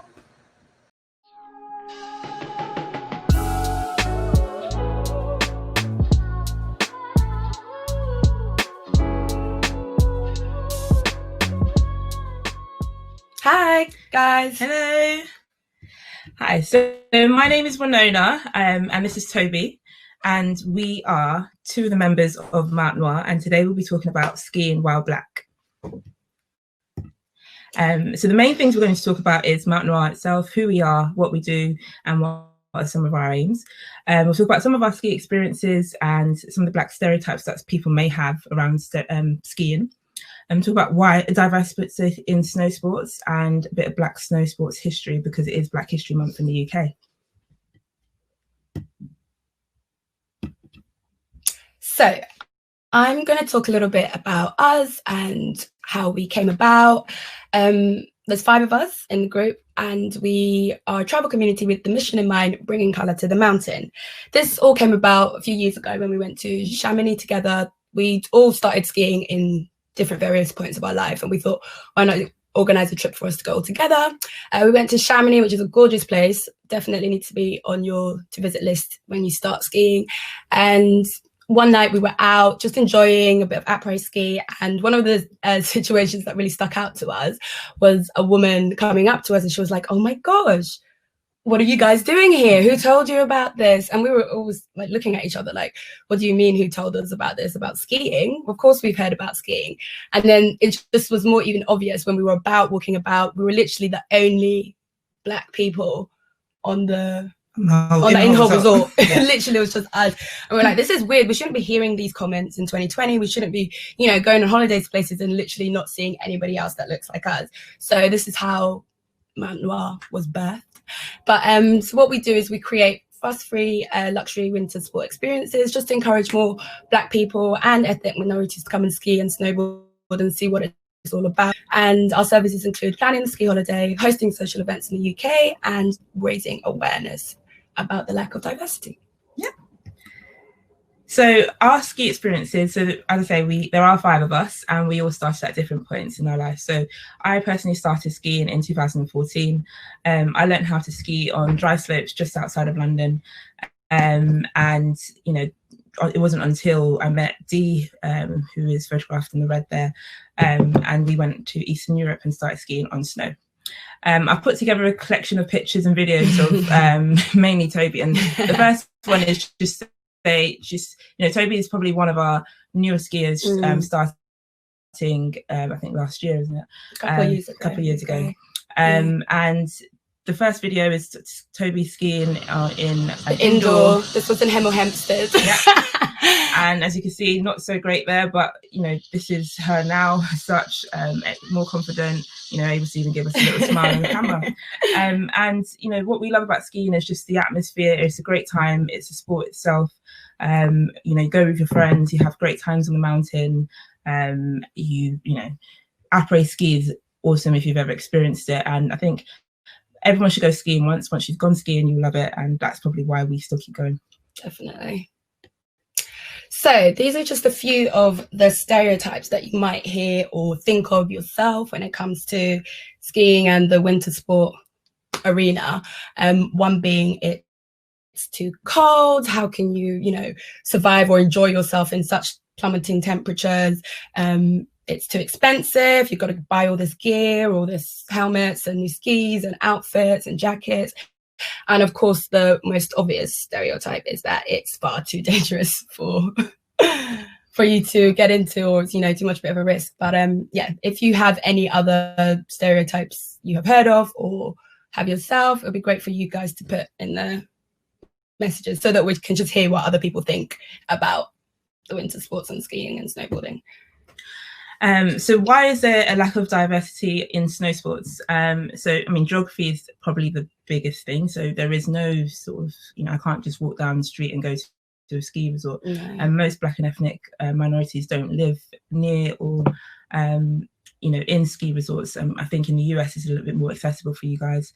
The costs, as we said before, skiing can be expensive. The gear, ski passes, ski resorts can also be pricey. When you're on the mountain, but there are ways to do it on a budget, and you can do it, and we will talk about ways, if you ask us any sort of questions. And resorts can also do their part. So I know in the States they do have some sort of tasks where you can get cheaper ski pass. Yeah, that's true. It is a white sport. Unfortunately, it is a predominantly white sport. However, the lack of representation of Black skiers in media and in the ski industry itself, it portrays it to be an exclusive white sport. And I think that it needs to change, because it isn't the case. There are Black skiers. There are loads of people doing great things on the mountains and outdoors altogether. There is a lack of a community. Some people may have never been skiing before, and if you are joining for the first time, it's great to go with someone, and if you don't have friends who are interested in the same things, it can be quite daunting. Yeah. There are a few Black ski groups in the UK, of course Noire is one of them, but there is no sort of established community. And I know in the States they have the National Brotherhood of Skiers, which is a great movement, and it'd be lovely to have that sort of movement across in the UK. So any skiers out there that want to go out there for the first time, or if you're already skiing and doing your own thing and you want to go with other Black people, give us a shout. Black History in Snow Sports. So it is Black History Month in the UK, and we just wanted to highlight sort of bit of Black history in snow sports. So in the last Winter Olympics in 2018, there was only 1.45% of athletes who were Black. And of two I have highlighted here, Sabrina Sameda, who is a Kenyan athlete, who is an alpine skier doing amazing things on the slopes, and that is Ralph Green, who is an American Paralympian. And mostly of this, the Black winter sports is, bobsleigh, cross country skiing, free ride, skeleton, speed skating. These are some of the sports that people get into. Right. So what we are going to expect for 2021, obviously behind the scenes during this unprecedented times we're going through, but we've still been planning the trip for next year. Our big trip that we're going to do is to Val Thorens, which is part of the Three Valleys in France. We're doing an all-inclusive trip. Great for you guys to try it out. We've been to Val Thorens a couple of times, and it was really good vibes. It was really, I remember, I think I was still in my beginning stages on the slopes, which was great, amazing views, and it was a really good après-ski environment. It was really, everyone was friendly. It was just a really nice mix of people. So we're like, we definitely have to do our first big trip here. So we're taking bookings right now. If you go to the website, you can check out, get some more information. It'll be really great to see, a good group of people there. So encourage you guys to all go up and check it out and book. Another event that we're planning to do is an indoor ski event at Hemel Hempstead, where the video you saw me for the first time when I was beginning in my early days. We're just going to try and arrange a couple of days where we can all get together. People can have a couple of lessons before you actually go to the main resort, which I did when I first started going. I came here and they were great. Lessons were great. We've got a great bar there. So we're going to organize a couple of days, even if you don't come to the trip, it'll be great if we just had, a great amount of people to get to know each other. And then we'll probably have dinner and just great fun. Okay, so dates are going to be confirmed, but join our mailing list so that you can keep up to date with the future dates we book. So you can contact us on, we are on Instagram and Twitter, but you can send us an email, and please do join our mailing list. Okay? With everything that's going on, it's a bit up in the air. Yeah. Like, we hope that things won't change last minute when we're going, but we were even trying to see if we could do a quick trip to Austria in a few weeks. Yeah. So we're really going to try and see if, this winter we'll probably get another trip in before restrictions are closed out again. Would you recommend practicing on a dry slope first? Well, you started with dry slopes. It was good to get, because when you've ever put ski boots on, it's like walking through like Thanos. Like, honestly, it's really hard. So just getting accustomed to the gear and to the slopes itself, it would be good to just like get onto some dry slopes and do what you can wherever you can. It doesn't make too much of a difference whether you start on the snow or whether you start on a dry slope or in an indoor ski centre. But I would say, actually, because I started in Hemel Hempstead, I did like the fact that it was snow-like texture, so you kind of got a feel of what it would actually be like when you went there. Because me and Blessing, another member, we also went. They've got a place in Chelsea called Chelsea, yes, and that was almost like a conveyor belt. And to be honest, that didn't do us any. Within the positioning, it helps, but I think it was better going on the actual fake slopes. So they've got 2 centres in the UK. I think one in Milton Keynes, which I've never been to, but the one in Hemel, I can't recommend enough. The snow centre is really good. So I'm glad that me and Blessing went together our first couple of times, and it helped when you got to the slopes. I mean, it's different, but it just gives you an intro into what you're going to expect. But either way, even if you don't go with lessons beforehand, it's really simple. Yeah, it's nothing to worry about. The lessons out there are really great as well. So any other questions? Yeah, rent gear. Definitely rent gear. I mean, if you don't need to buy it, only if you're going 3 times a year, and that's not going to be till far in the future. Yeah. It's pretty cheap as well. It's not as expensive as you think you need to. Renting gear is, and always getting a helmet. If you want to buy your own helmet, then fine. But there's no necessary need to. The only thing you really need is just like your ski jacket and ski pants and socks. Yes. Yeah. But that's it. But yeah, definitely.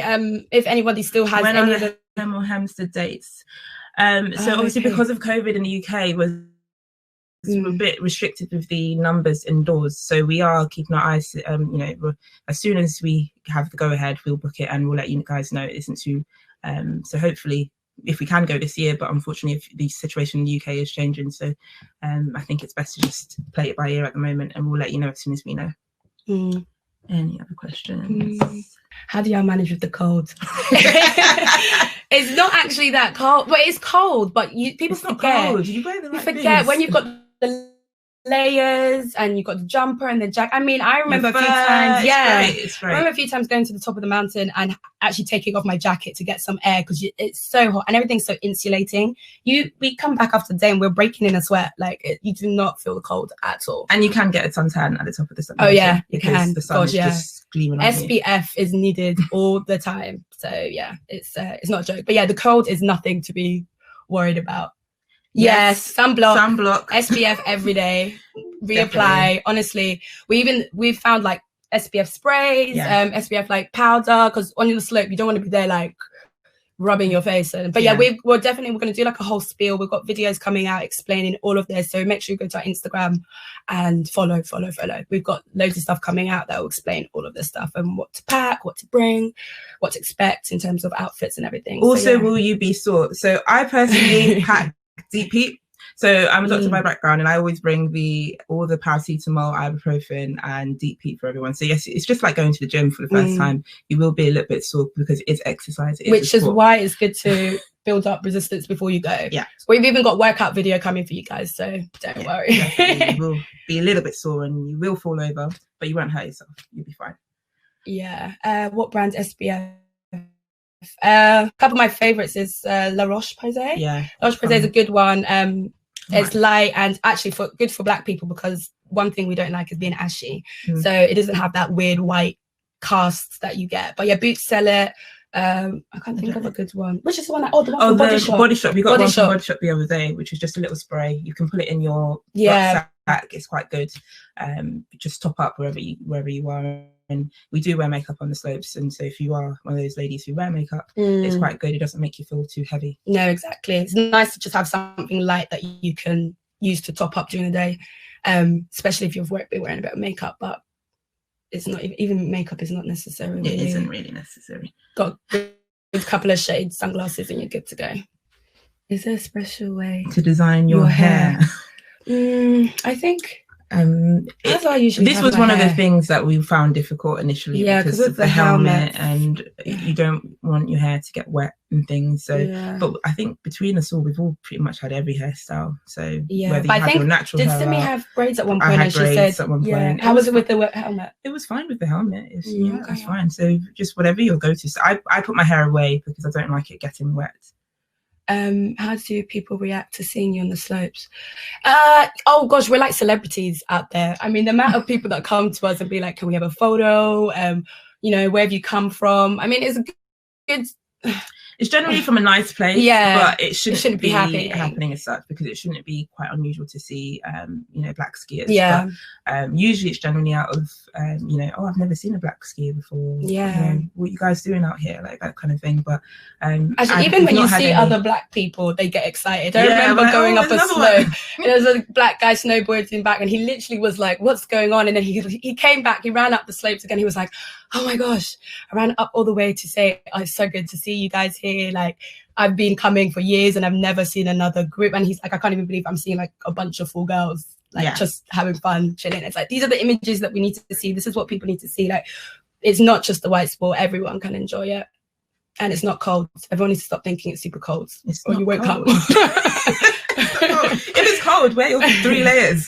You'll be fine. A bit of mulled wine or whatever you want to do. Yeah.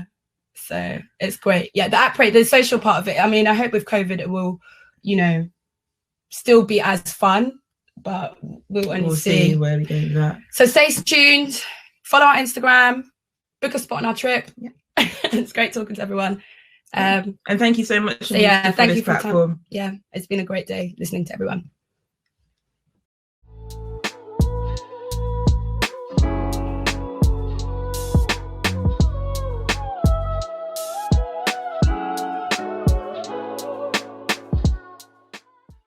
And we're live. Okay.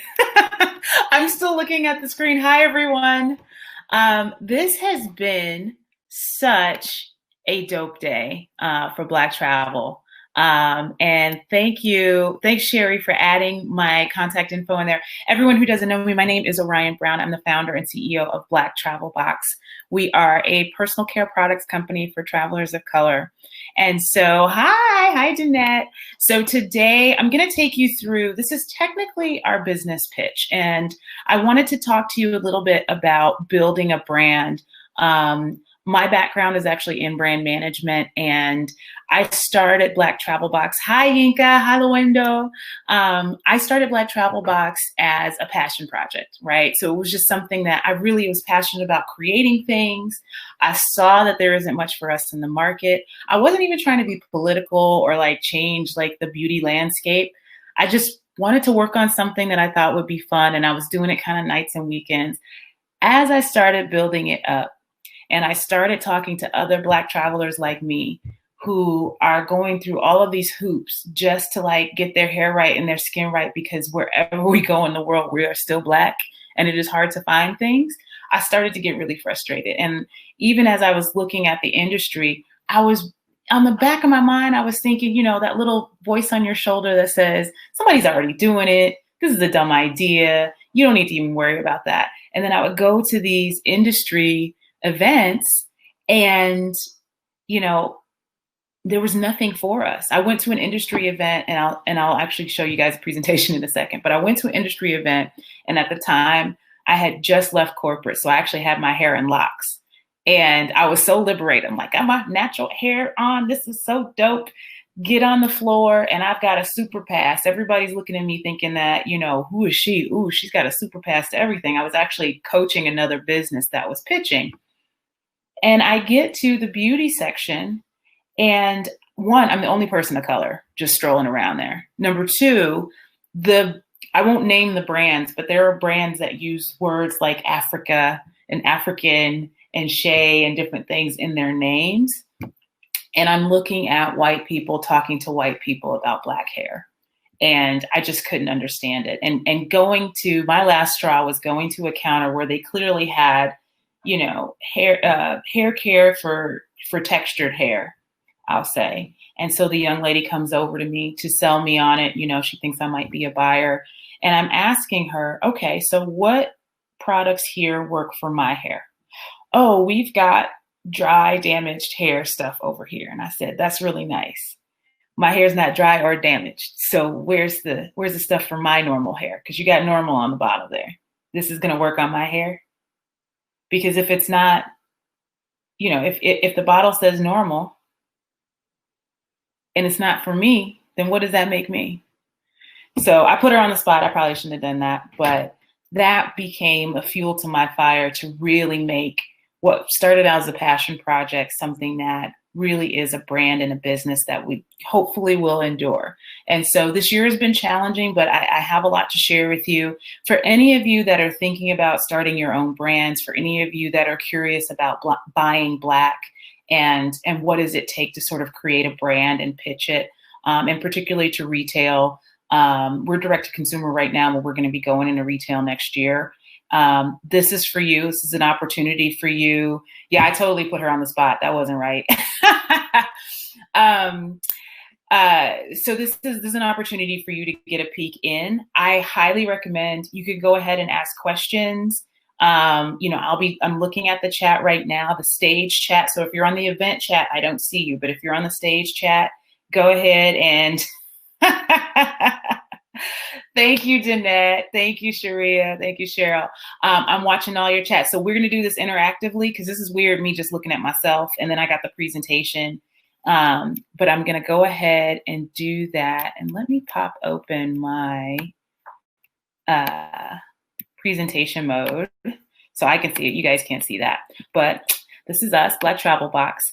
And so my vision is really to change the travel personal care game, right? Because we know, and I hear this a lot from potential investors as well. It's like everybody doesn't like, everybody has trouble bringing their little bottles and stuff when they travel. But, I've been to 17 countries and I'm sure you guys have me outnumbered on the countries. But over the years, I noticed that finding products to keep up my regular beauty routine and like check bags and all that had become a full-time job. You got the check bags, you got tiny bottles, confiscated jars. It was just all too much. And so whether it's a trip to Toledo, Ohio or Toledo, Spain, the hair and skincare industry just doesn't cater to Black buyers, right? And so especially when it comes to travel-friendly products. So my vision was to basically change that and create an inclusive beauty brand that's made specifically for use on the go. So outside of your house, we all have that big bucket of, different shampoos and conditioners. And this is just the hair care. We're not even talking about the skincare, all the stuff that we have in our closet. And then we got our backup closet for the dudes out there. Y'all are starting to get vain like us too, right? Jose, always losing things at the TSA. I totally feel you. And there is nothing worse than trying to get into it with them because they don't even know. This is a quick tip. The way that they're trained, they just read the label. So they don't know the difference between liquid ounces and net weight ounces. So they're just trained like as long as it says this or it looks like it's under this size, they don't really do like the math on it. And so it's a challenge. It's definitely a challenge to try to grapple with TSA. So we all have seen these, like this bag is so laughable, right? The 311 bag. You got a Ziploc bag and these tiny little bottles of different things. You got to identify what everything is. Like, have you ever tried writing a marker on these? It's not cool. It's not fun. And they expect us to do things like grab and go. So, just go to Walgreens and grab the bag that's already pre-made. Or at home, take your big bottle and try to like balance it and get it into your little bottles. Or my girlfriend's like, I just check my bag. I just pay the $60. I pay the $80 and I just bring all my stuff. Or, well, why don't you just buy stuff when you get there? And I'll just tell you right now, the thing that killed me was I went to Kenya, and even in Kenya, where everybody Black, the products that were available were few, like in the store. And they weren't even the stuff that was actually like natural and safe for us. And it really put me off because the market was really focused on the European traveler going to Kenya. You're right, Mark. The 311 bags are ridiculous. And there's so much. 771 million people go through TSA every day, and we got Ziploc bags of stuff. They could figure out something better. But so, for women of color in particular, and, I focus on women of color, we got stuff coming from men. That's a whole other conversation. But for Black women in general, we know that the hair and skincare industry is broken. We're woefully underrepresented in the marketplace, right? Even though we see Black brands popping up everywhere, that's not mainstream. That's not everybody. It's not available everywhere. And where we do have products, there are limited, safe, and natural options. There was a study that came out, I want to say in 2018, that looked at the quote unquote ethnic aisle and started actually testing products. And it wasn't just, the creamy crack. It wasn't just the relaxers and things like that. It was the serums and all kinds of products. And they were finding hormone disruptors and other, caustic chemicals that don't belong in those types of products and weren't even on the label. So, I'll just take a second to have you think, how many Black women do you know with fibroids? And the products that we're using, people aren't looking at us. And I don't mean to be like, I'm not trying to be like it's a conspiracy or anything like that. But when you can get away with it, people often do. And so one of the things I'm passionate about is also having safe options. Just because it works, just because it looks good, doesn't mean it's safe for you. And so even among the options that are safe, right? And we have those, they're out there. Very few of them are readily available in a travel-friendly form and format. So packaging or the actual product itself, oftentimes it's just a tiny little bottle. And this is really ironic considering Black women spend 9 times more on hair care and beauty products than all other ethnic groups. We buy more because we use more. And with the billions we contribute to travel spend, one would think our travel, beauty, and personal care needs would be met. Yet there's no products on the market made for us as avid beauty consumers and personal care consumers and as avid travelers. Yes, you guys, we are our own. Someone said that we are our own heroes. We have to be our own heroes. It's very true. We have to look out for our community's interests.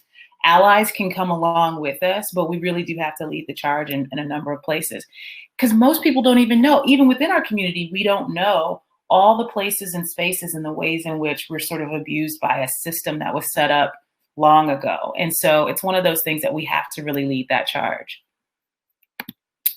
So when we talk about the travel struggle, y'all, hotels, airlines, beauty brands aren't providing what we need, right?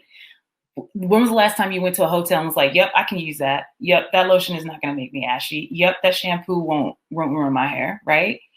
And Black consumers are demanding that brands and marketers speak to them in ways that resonate culturally and experientially. We have an incredible amount of buying power, and we're starting to look at folks and say, no, stop showing me vacations to Jamaica with no Black people in the ad. Right? When was the last time, and I do this a lot when I pitch investors, especially, non-color investors, right?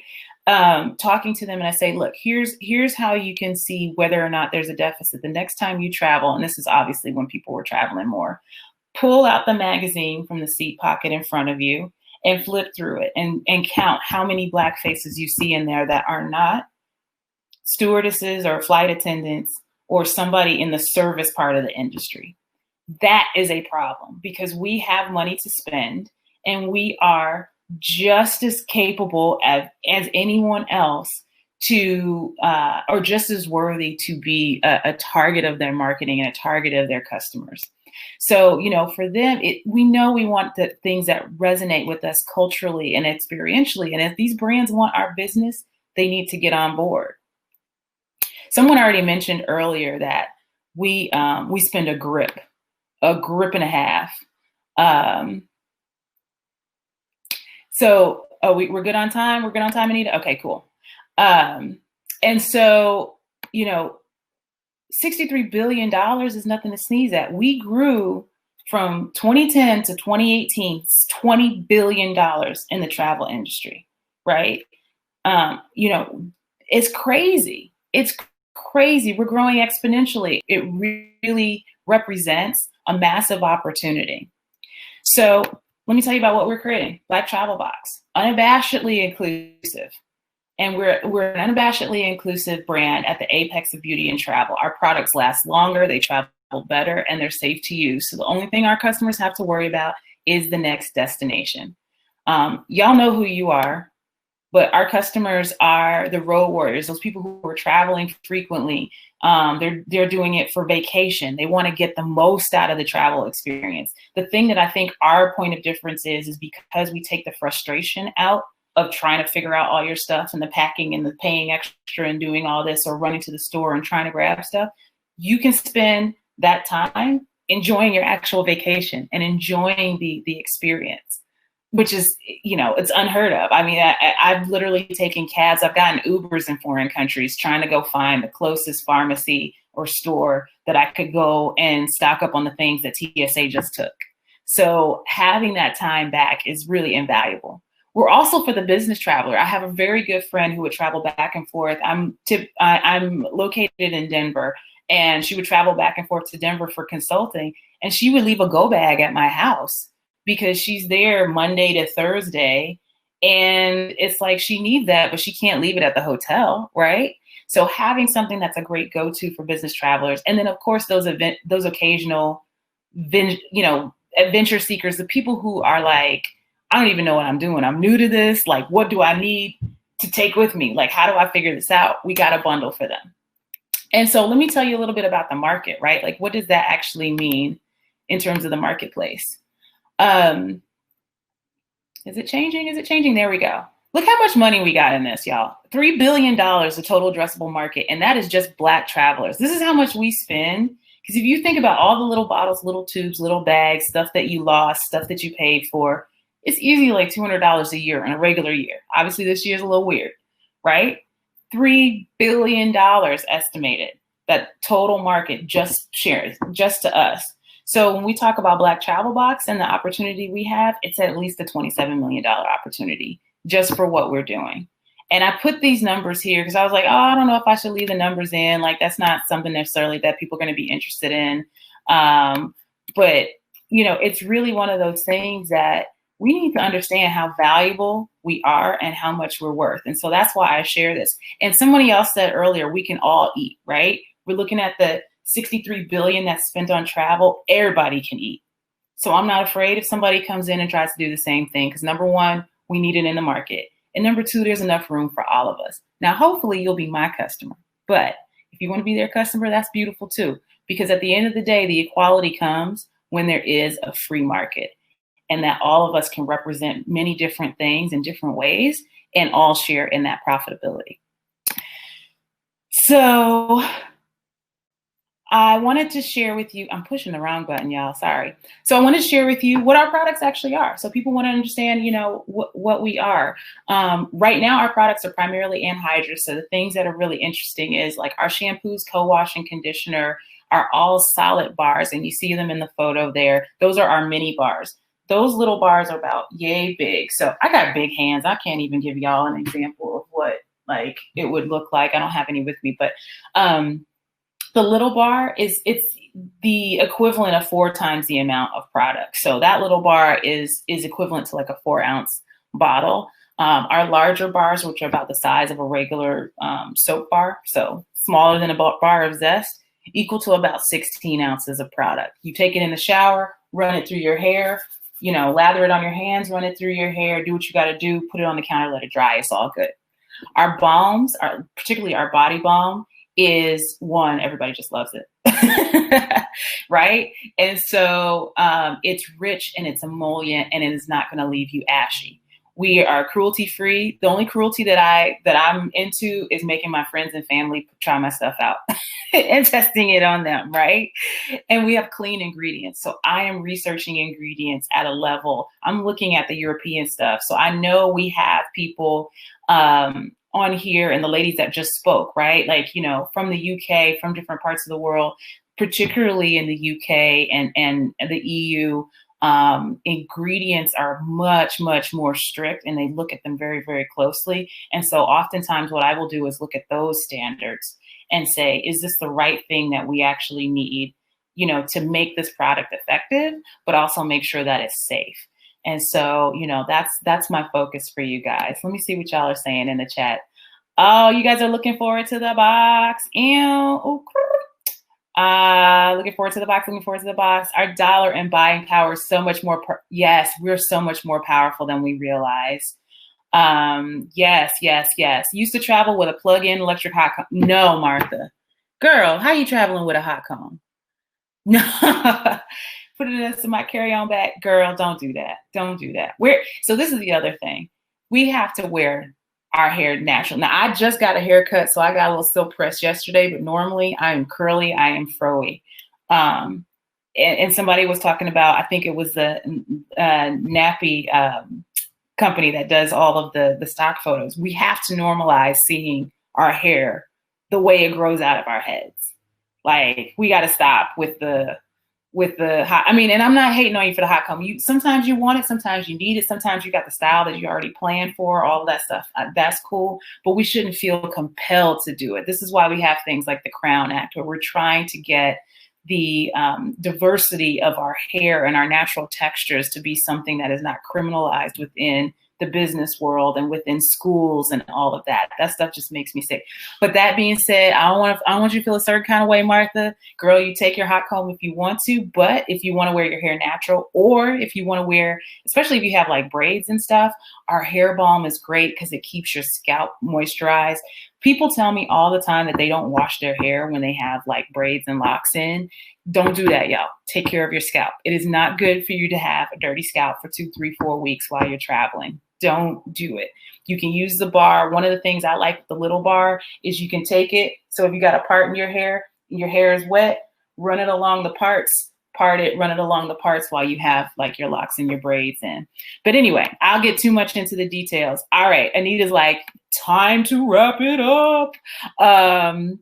So let me just tell you guys, we've gotten so much love. Y'all, I'm on Beyonce.com. If you haven't been on there, you need to check it out.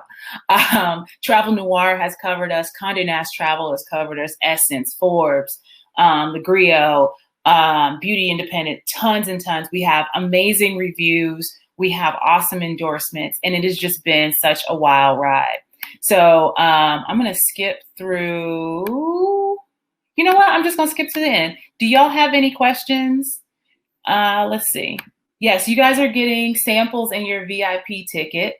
It's a beautiful little square sample. And then I will be at the booth. I have video running intermittently, and then I will be at the booth just after this if you have questions, concerns, things about that, you know, about the products. But thank you all so much for having me. I really appreciate you.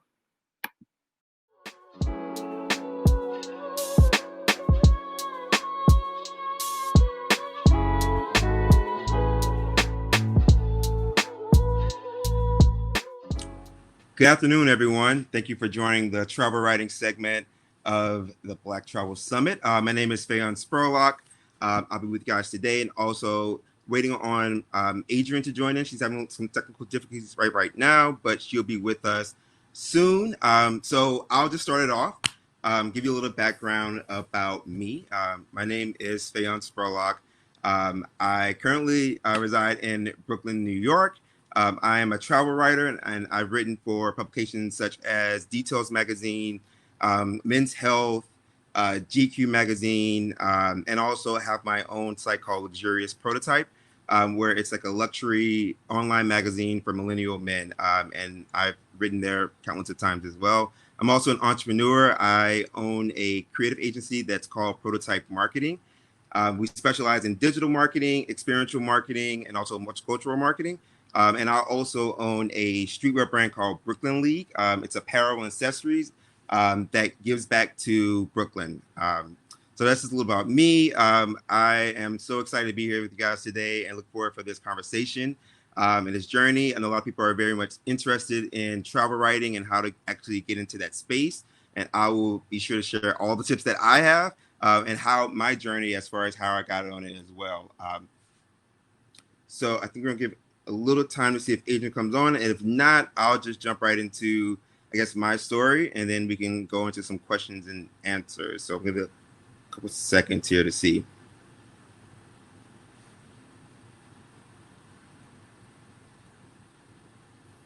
She's joined. Everyone, this is Adrienne.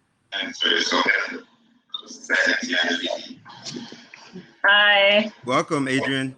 How's it going? Going well. How are you? I'm doing pretty good.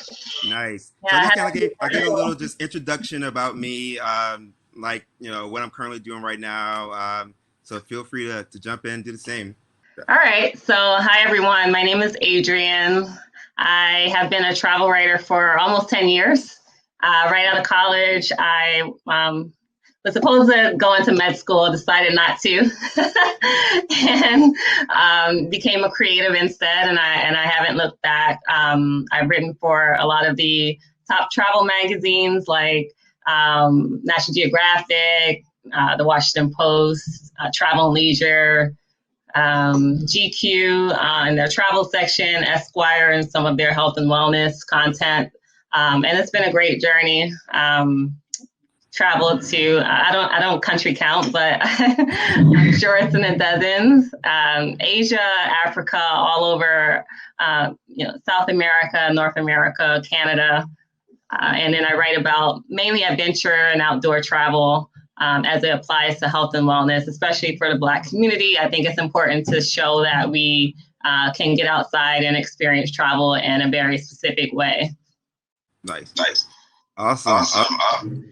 That's so cool. So it's funny that your story kind of started with you going in a different direction in undergrad and kind of ending up in a different space, because we're very similar in that. And I actually didn't even know that. So I actually went to school for pre-pharmacy and actually went to pharmacy school for a bit and end up leaving that and finishing with a biology degree, but end up working in the marketing space from internships that I did while in college. So and then from the marketing, kind of just like journalism and the travel writing as well. So it's been interesting. I didn't even know that we had a similar course. Yeah, they say like 50% of people that have a specific major, they end up doing something else, So I think we're a pretty common statistic.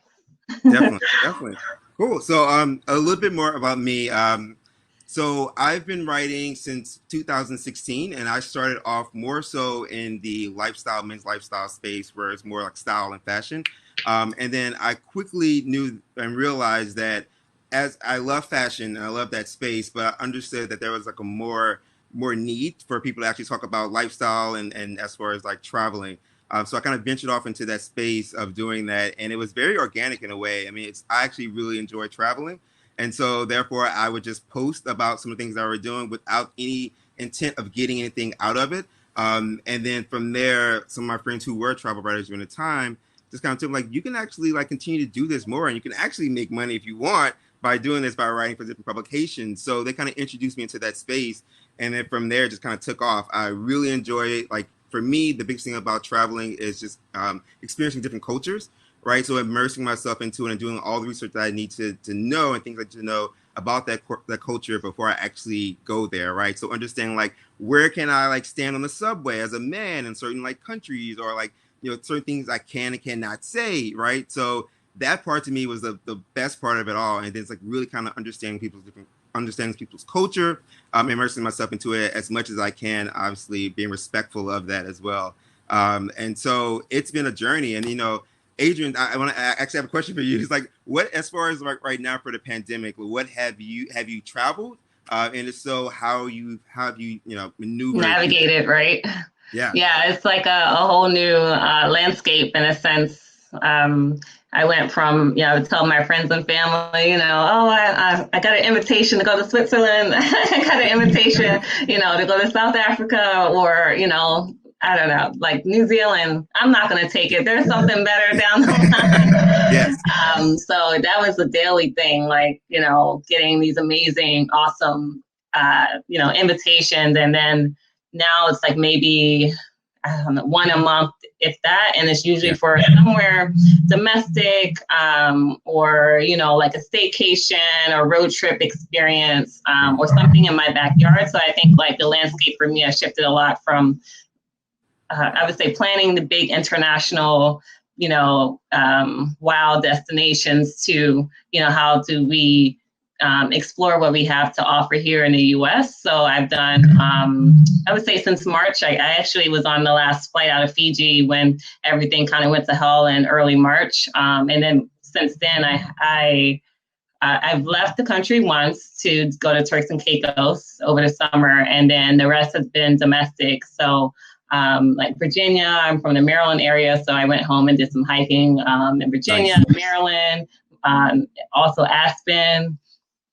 So it's been, yeah, it's been interesting. And, but I think it's great to kind of appreciate what we have to offer. Like road trip travel is up, RV travel is up. You don't see a lot of Black people, I guess, doing RV travel. So I think that's something really interesting to see, like if we'll start to, pick up that RV trend, that's really exploding right now. Absolutely. How about yourself? What have you been doing since? So I actually, when the pandemic really hit, I was actually at home. I was in Louisiana for Mardi Gras. And that's when everything kind of went a little crazy. So I was at home for about 3 months with my family. Then after that, I went back to New York. And since then, I've traveled to Tulum. Like everyone knows, Tulum is popping right now. Gosh. Everyone is in Tulum. Oh, like, you follow the trend. Well, no, I was on it. I was on it before, but I saw it was crazy because when I was there, literally every day I would see more and more Black people in Tulum, and we would see each other people like, "Yo, what up?" Like just like you here too, right? We're out here, we're doing this. So it was great to see that. And then now understanding, like I'm part of a Tulum expat group, and there are literally families. There was this one woman is bringing 30 families to Tulum between I think it was August to the end of the year to actually live there for a couple months. That's really interesting. Yeah, I did that, and also took advantage, like you, of road tripping. Right, like there's so many different states and cities that I've never been to in this country, and so my friend set out for a 2-week cross country trip, and we went from New York to LA, and then from LA back to New York, and we took the northern route going there and the southern route going back.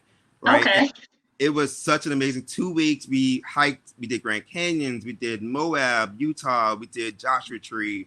We did a lot of hiking and just like a lot of like exploring different things. And one of our biggest things while we were there was really to make sure to patronize Black-owned businesses in the we're going to, and also indigenous people's businesses as well. Because a lot of things in Tulum? In Tulum? No, in Tulum. The cross-country road trip. In the cross-country. Oh, okay. Yeah. So we did a lot of patronizing those different establishments there. But I will say this, though, travel, it was 3 Black people in a car. And then I'd be remiss to say that there were definitely times of going to certain states and certain cities that it was like a little nerve-wracking, honestly. And I hate that that's sometimes the problem that we have right now is just going through the country. But that was something that definitely we had to think about, right? We had to think about police. We had to think about just like 3 Black people in a car, going in this place that probably Black people are not usually going to. So something we thought about, but thank God, unfortunately, we had no problems. It was an amazing trip through and through. So I mean, I think this is the time, right, to actually kind of do a lot of domestic traveling and really get to see this country and how beautiful and it is. Exactly. Yeah. So as far as like travel writing, do you have a certain like formula you follow? And I'm sure like there's people interested in like knowing how to get started with travel writing. Like how did you like get started and become like, is this your full-time, your full-time? No, it's not my full-time. Okay. So even as a part-time, like how did you get to be, such a leader in this space? Yeah. So again, I think it really goes back into just the general like love for actually for traveling. So I had the site Luxurious Prototype that I was running, and I was doing a lot of like fashion and lifestyle. And then from there, I just literally my own personal trips. I would just write about my personal trips. And luckily, I also had people and friends who were actually in that space before me. But I think, and I would give this to anyone who's definitely interested in getting to that space. Produce your own content, right? Like push your own content out there first. If you don't have a platform, make your own platform, push that content out there first. And for me, that's how I started. And then what I would do is I would reach out to the different travel tourism boards, and I'll also figure out those tourism boards, PR agencies, which agency represented those tourism boards, and I would reach out to them with a pitch, like, hey, this is my thing, 3 ways to explore X, Y, and Z city, or untapped things that people wouldn't normally do in X, Y, and Z country or space, right? And I would just pitch. And then from the stuff they already saw, the content I produced without having any backing or anyone else kind of like doing that for me, there's like, oh, he's actually producing pretty good work. And people actually are engaging with his posts, and they're commenting, and they're interested in what he's actually has to say. And then from there, they would just like start reaching out to me. And honestly, it was like one by one. Once you talk to one PR agency and you produce something that's of quality, it kind of like spirals through, right? And it just kind of builds on top of each other. And basically that's what it was, right? I'm a firm believer in producing your own thing, right? Like making your own space and making your own lane, and it will come because people will start to recognize that. And that's pretty much how it happened for me. I just organically loved traveling and just started doing it and started writing about this is what I'm doing, right? And it kind of came from there. Yeah, I would say the same thing. After being a travel writer for 9 years, and the hustle of having to pitch, many editors for the same story and getting many no's just to get one yes. It is, I can see in hindsight, it is a bonus to maybe even start your own blog, write your own blog posts, have something to show for if you want to, take it a step further and get published at, different outlets online or in print. Just have your own platform and, put your own work out there and it will get seen. Everyone has, especially Black is in, Black travel is, so important. And a lot of places really do want to hear about the Black travel experience. So it seems like we are kind of getting to the end of our conversation, short and sweet. So thank you, for having us. Yeah. Thank you, everyone. This is great. Yeah, it was nice to have a conversation.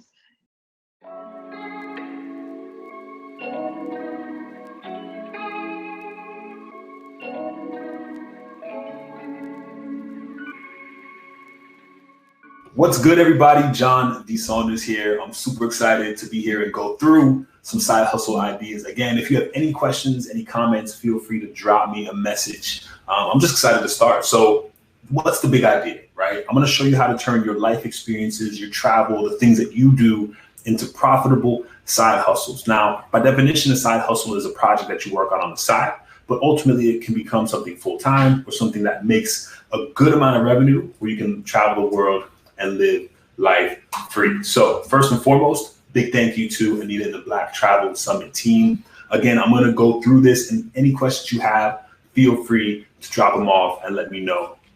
So before we dive in, I always like to start with a game, so tell me, what do these folks have in common? I always like to get the crowd engaged and get you guys commenting. So first and foremost, this founder worked the 4 a.m. shift at Red Lobster. LL Cool J, Salt and Pepper, they all wore his clothes. Let me pull up the event comment so I can see. Last one is his company stands for us, by us. This is going to give it away. Damon John, amazing entrepreneur. Secondly, this founder launched a co-working space called Vector 90 in LA. He also became a Grammy-nominated artist with his first studio album. Lastly, he purchased the strip mall he used to get kicked out of as a kid. The late and great, of course, Nipsey Hussle, founder of Marathon Clothing Co. and dozens of other businesses. Next, she starred in feature films including Sin City and Into the Blue. Due to childhood illness, she wanted to create a company that provided an alternative to baby products. Danette, you got it right. Danette said Nipsey. You already know the legend.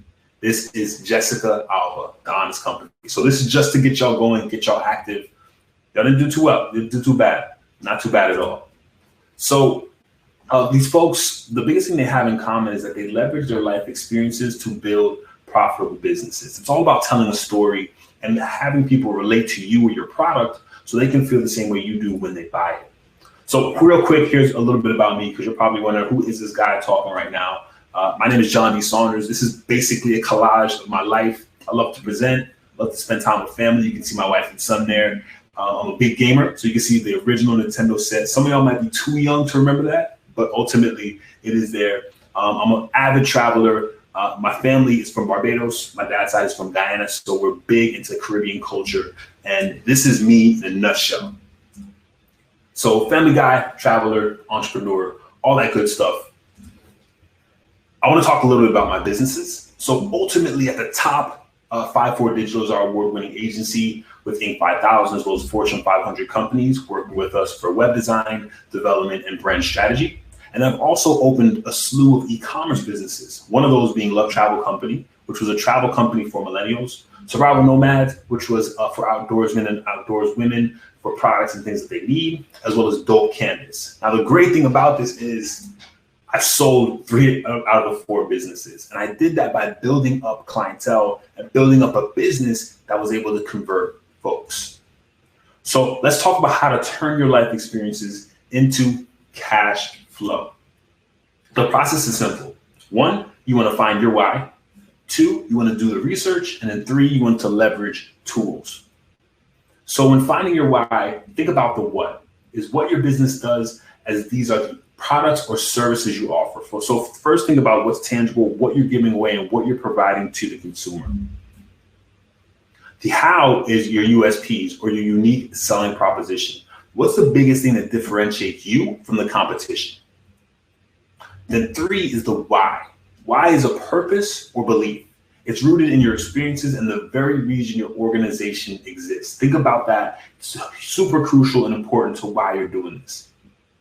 So when you think about me, why did I launch Love Travel Co? My why, 1, was after traveling to several countries, I wanted to show millennials the possibilities of travel and how it affects one's worldview. 2, I wanted to provide high quality content to travelers in search of relevant travel guides and tips. And then 3 is to help folks live a travel-centric life within a budget. That's the biggest thing. A lot of people want to travel the world, and you can. It's extremely affordable if you do it right.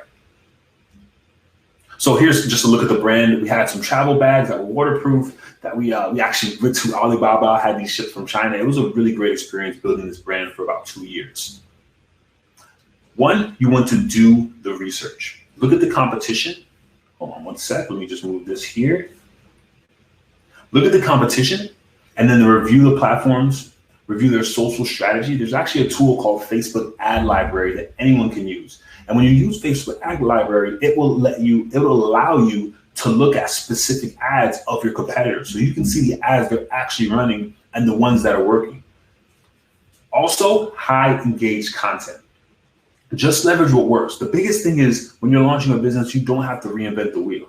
Essentially, all you have to do is look at competitors, look at the space they're in, look at your top competitors, look at the things that they're doing. And I'm not necessarily saying copy them, but emulate a lot of the things that they're doing to build your business. The great thing about the internet is it's open and it's vast, and people will provide you with tons of wealth of information for you to make informed decisions. Whoops.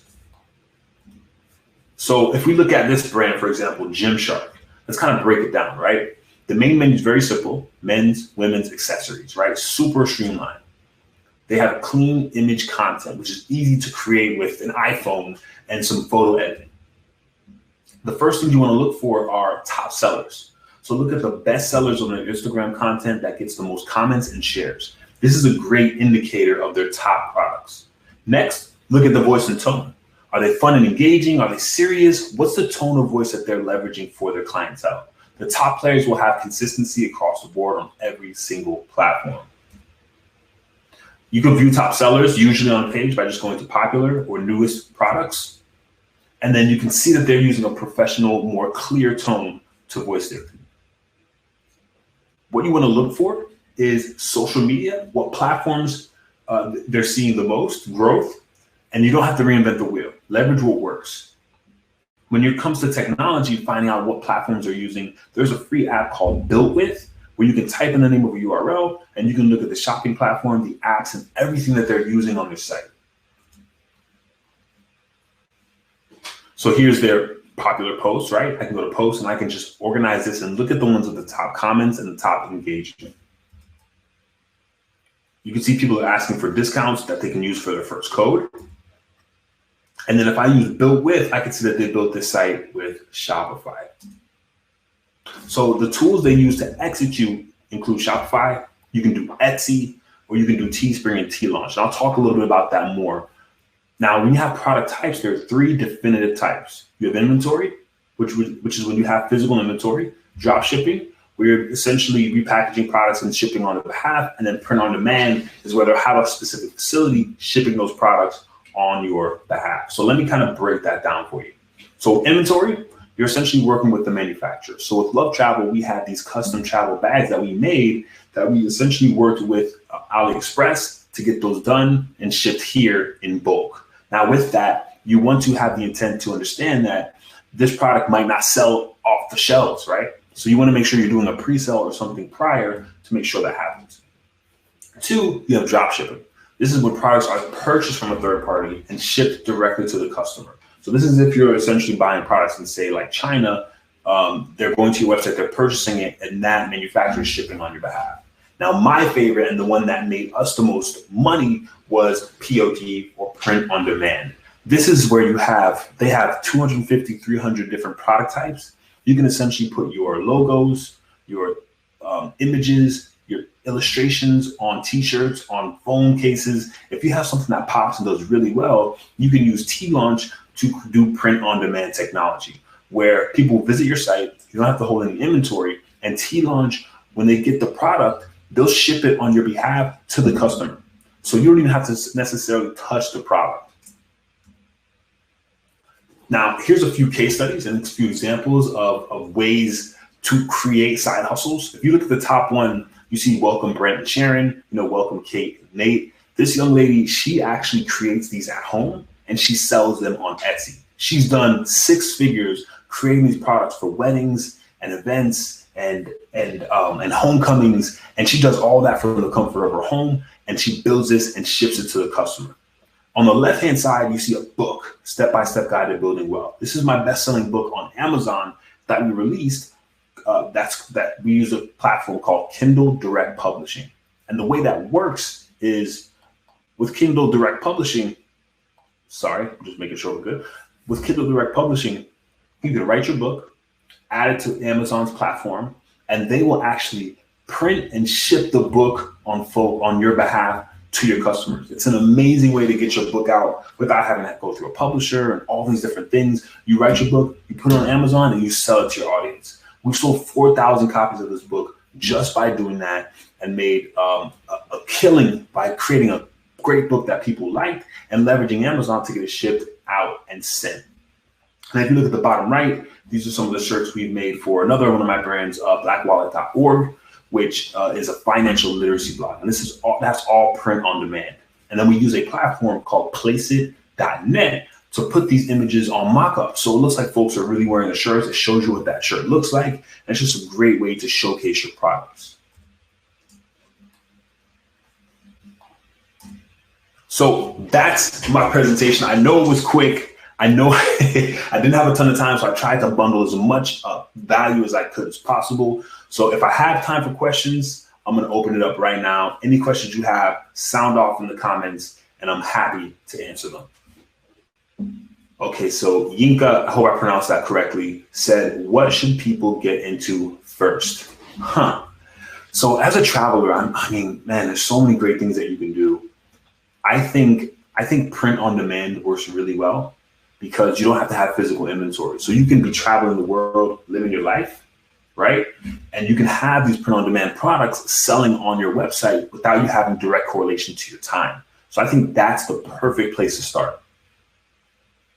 Oh, Ariana said, I hope I pronounced that right as well. What was the Amazon site for publishing books? Okay, so it's called Amazon Kindle Direct Publishing, or Amazon KDP. I'm telling y'all, it's amazing. The platform. I actually have my book. Hold on, let me grab it so you can see the quality. Sorry, y'all. So here's the book, right? You can see the quality is good. It's solid, right? You got all the pages in there, and Amazon will do it at a price. So this book is $14. Amazon charges about $6. So it's not steep, but it's great because you don't have to print the book. They'll print it on your behalf and they'll ship it for you, and you get to leverage their Amazon book platform. With T-Launch, oh, here's another question. With T-Launch, do you design on their site? So with T-Launch, the way it works is it works through Shopify, and it's a third-party app. So you first need Shopify, and then you can add T-Launch onto that, and then you add your designs onto the shirts. The great thing is when you add your designs on the shirts, it'll create mock-ups for you. And then all you do is hit publish, and it's on your website. And then what you do is you just share the link to your shop, people buy, and your job is pretty much done. Let's see what else we got. Let's see if we have any more questions here. Let's see what y'all got for me. Any more questions from? Let's see. Let me see if I can get the links for you. Oh, to make it easier. So here's Amazon KDP. And here is T-Launch as well. Actually, I'm just gonna go straight to T-Launch's product so you can see. And I've used T-Launch myself. It works really well. I printed hundreds of shirts. We've had one shirt sell 1,500 versions, and we maybe had 1 or 2 issues out of that 1,500. So really, really high quality. Jeff, thank you so much, man. Thank you. I appreciate that. Ariana, thank you. Yinka, thank you. Taurus, I appreciate you. Danette, oh, that was great. Thank you. Thank you, everybody. Let me see. Let me check in with Anita. Okay, we're good. I think we still got 1 minute left. So any last questions from anybody out there? Here we go. Jeff said, did you try Amazon merch for tees? No, I haven't tried that yet. Yinka said, for your shirt launch, do you advertise it? Yes. So we advertise it on social media. Usually we'll start out using free publicity. So what we'll do is we'll do our own mock shoot. So we'll buy some of the shirts. I'll ask a cousin or a friend or family, hey, let's go and shoot some photos. We'll use those photos on social media, and we'll start to kind of build an organic presence. If you have a really dope shirt or a really dope saying or quote, people just buy it and they eat it up. So I'd say start organic and then leverage that organic into paid ads. You don't have to spend a ton. You can start with $5 a day on Facebook ads and just target your audience with the shirt and just show. The biggest thing that I can say is when you're showing people in the t-shirts, show real organic people. That's the best way to get it done. Thank you. I appreciate y'all. Nice. All right. I'm going to, let me check with Anita one more time. Oh, there we go. Thank you, Sherry. I appreciate that.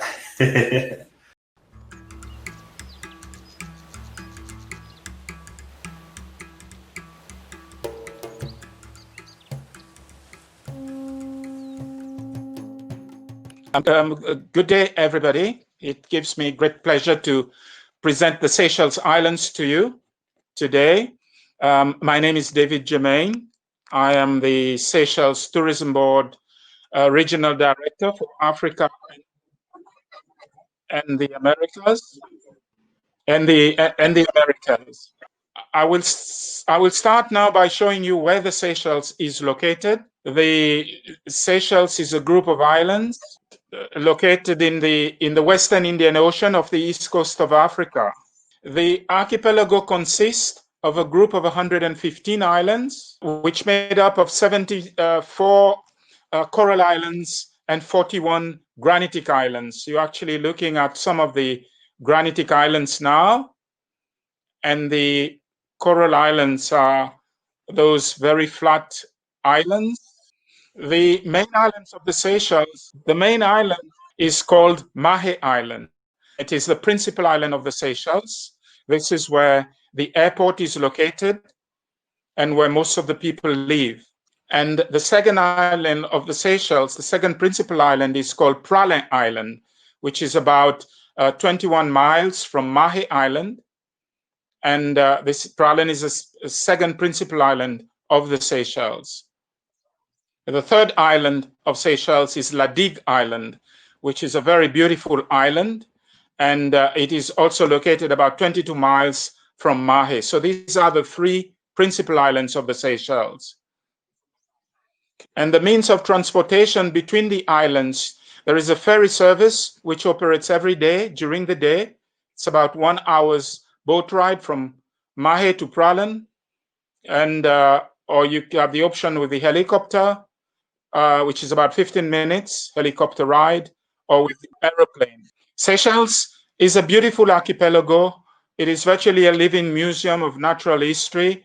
The whole archipelago is under protection. Most of our islands and the ocean is under conservation, and we protect and preserve the marine life on land.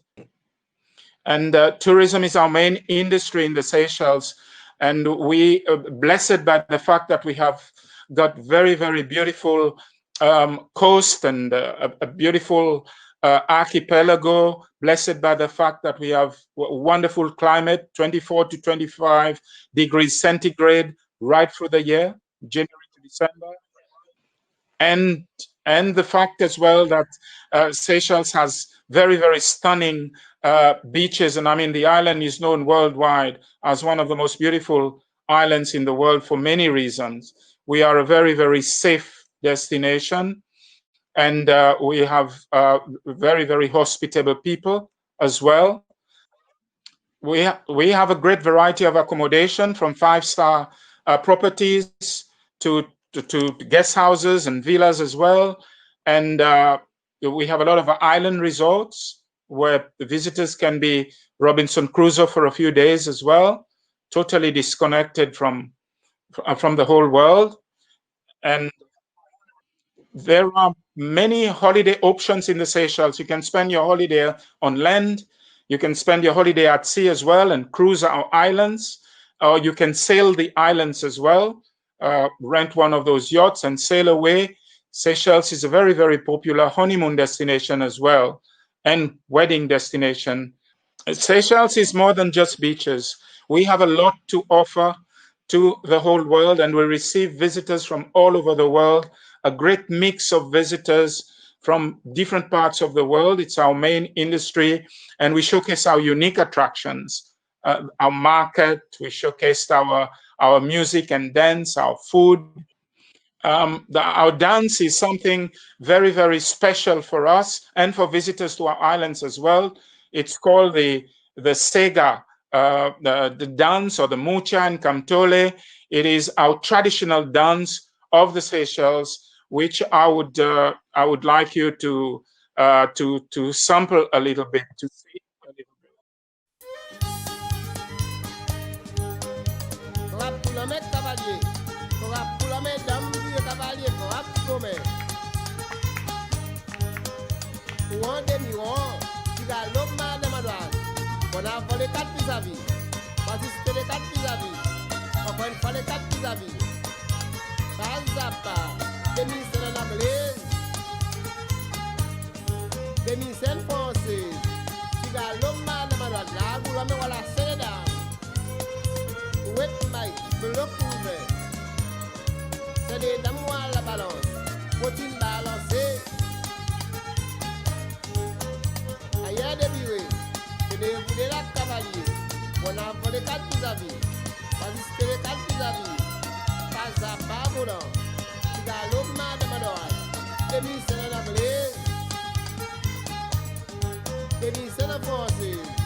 David, how are you? I'm very well, Kelsey, and yourself? I'm well. Thank you, sir. I appreciate you adding me to the conversation. No, it's a pleasure. It's a great pleasure. Of course. So I know you just gave your presentation and you were letting everyone know about the beautiful, beautiful Seychelles. And so you also wanted to give the perspective from a tourist, someone that has visited the Seychelles, and talk about that experience a little bit.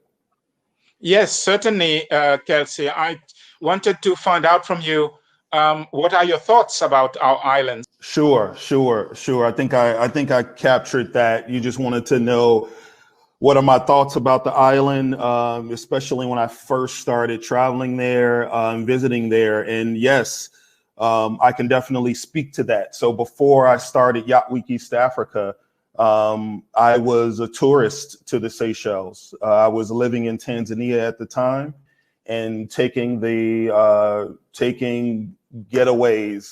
getaways to the Seychelles, hopping on flights and heading over there to just kind of, for like mini vacations. And the first thing I observed was that it's arguably the most beautiful place on earth.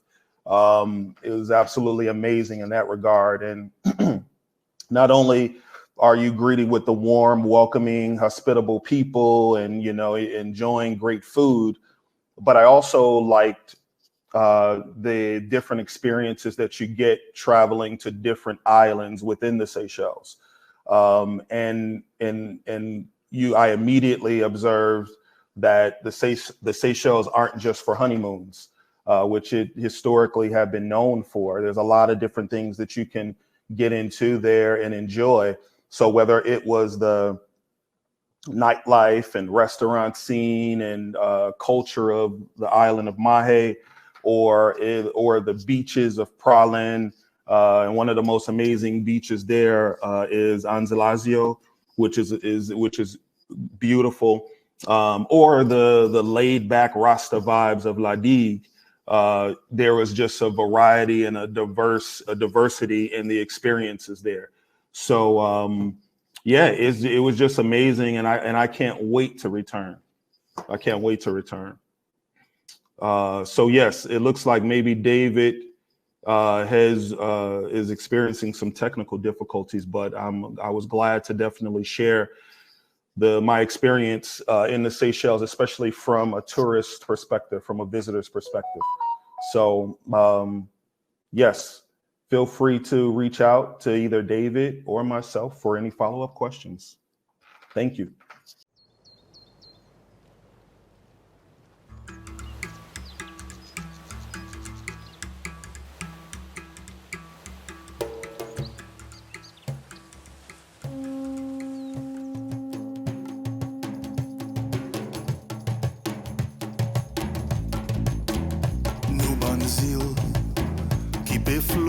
Dans l'océan, qui qu'on caresse tout divan et qu'on sécrète caprice les temps.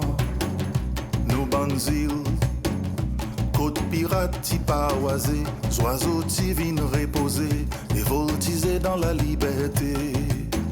Les îles s'étendent, côte nos histoires t'y commencé, avec sa des doigts habitants pour établir premier peuplement. La passe la digue. Côte nous grand pied t'y arrivé, j'ok t'y enfin décidé pour installer et pour rester. Bonne marin qui t'y navigué,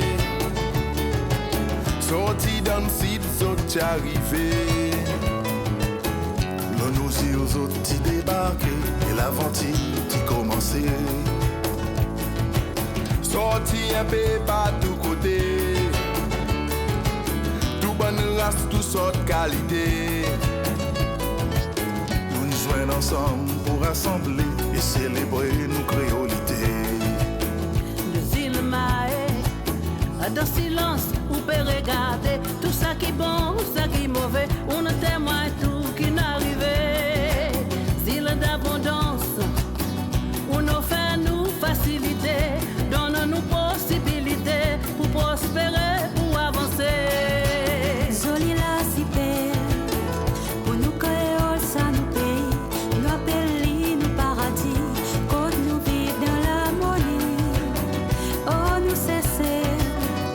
L'exemple pour l'humanité, la tolérance, l'amour, la paix en nous. ça la musique sorti gante. Sans même ça, battement nous les cœurs. À table la main, tout le monde bon frère, ou fait bon Dieu nous la prière. Comme tous les mouchas nous s'égarent. A bouillon bois de Karim Masala. Banane Saint-Sac d'Acapatia, poisson grillé Takamaka. Mon plus grand poète une cité, mon plus grand santé une santé. Le parfum et pour la beauté qui fait les mondes entiers rêver. Ensemble l'homme est dans l'homme, d'aller où on va fuir à peine. Mon l'homme est côte pied beau dans mien, c'est le roi embrasse nous destin. Aujourd'hui nous tournons dans l'assemblée pour nous fêter, pour célébrer. Aujourd'hui nous les cueillons dans la joie, fiers pour dire nous c'est loi. Aujourd'hui nous tournons dans l'assemblée pour nous fêter, pour célébrer. Aujourd'hui nous les cueillons dans la joie, fiers pour dire nous c'est loi. Olé, olé, olé, la la. Olé, olé, olé, la la. Olé, olé, olé, la la. Olé, olé, la la. Olé, olé, olé, la la. Olé, olé, olé, la la. Olé, olé, olé, la la. Olé, olé, la la.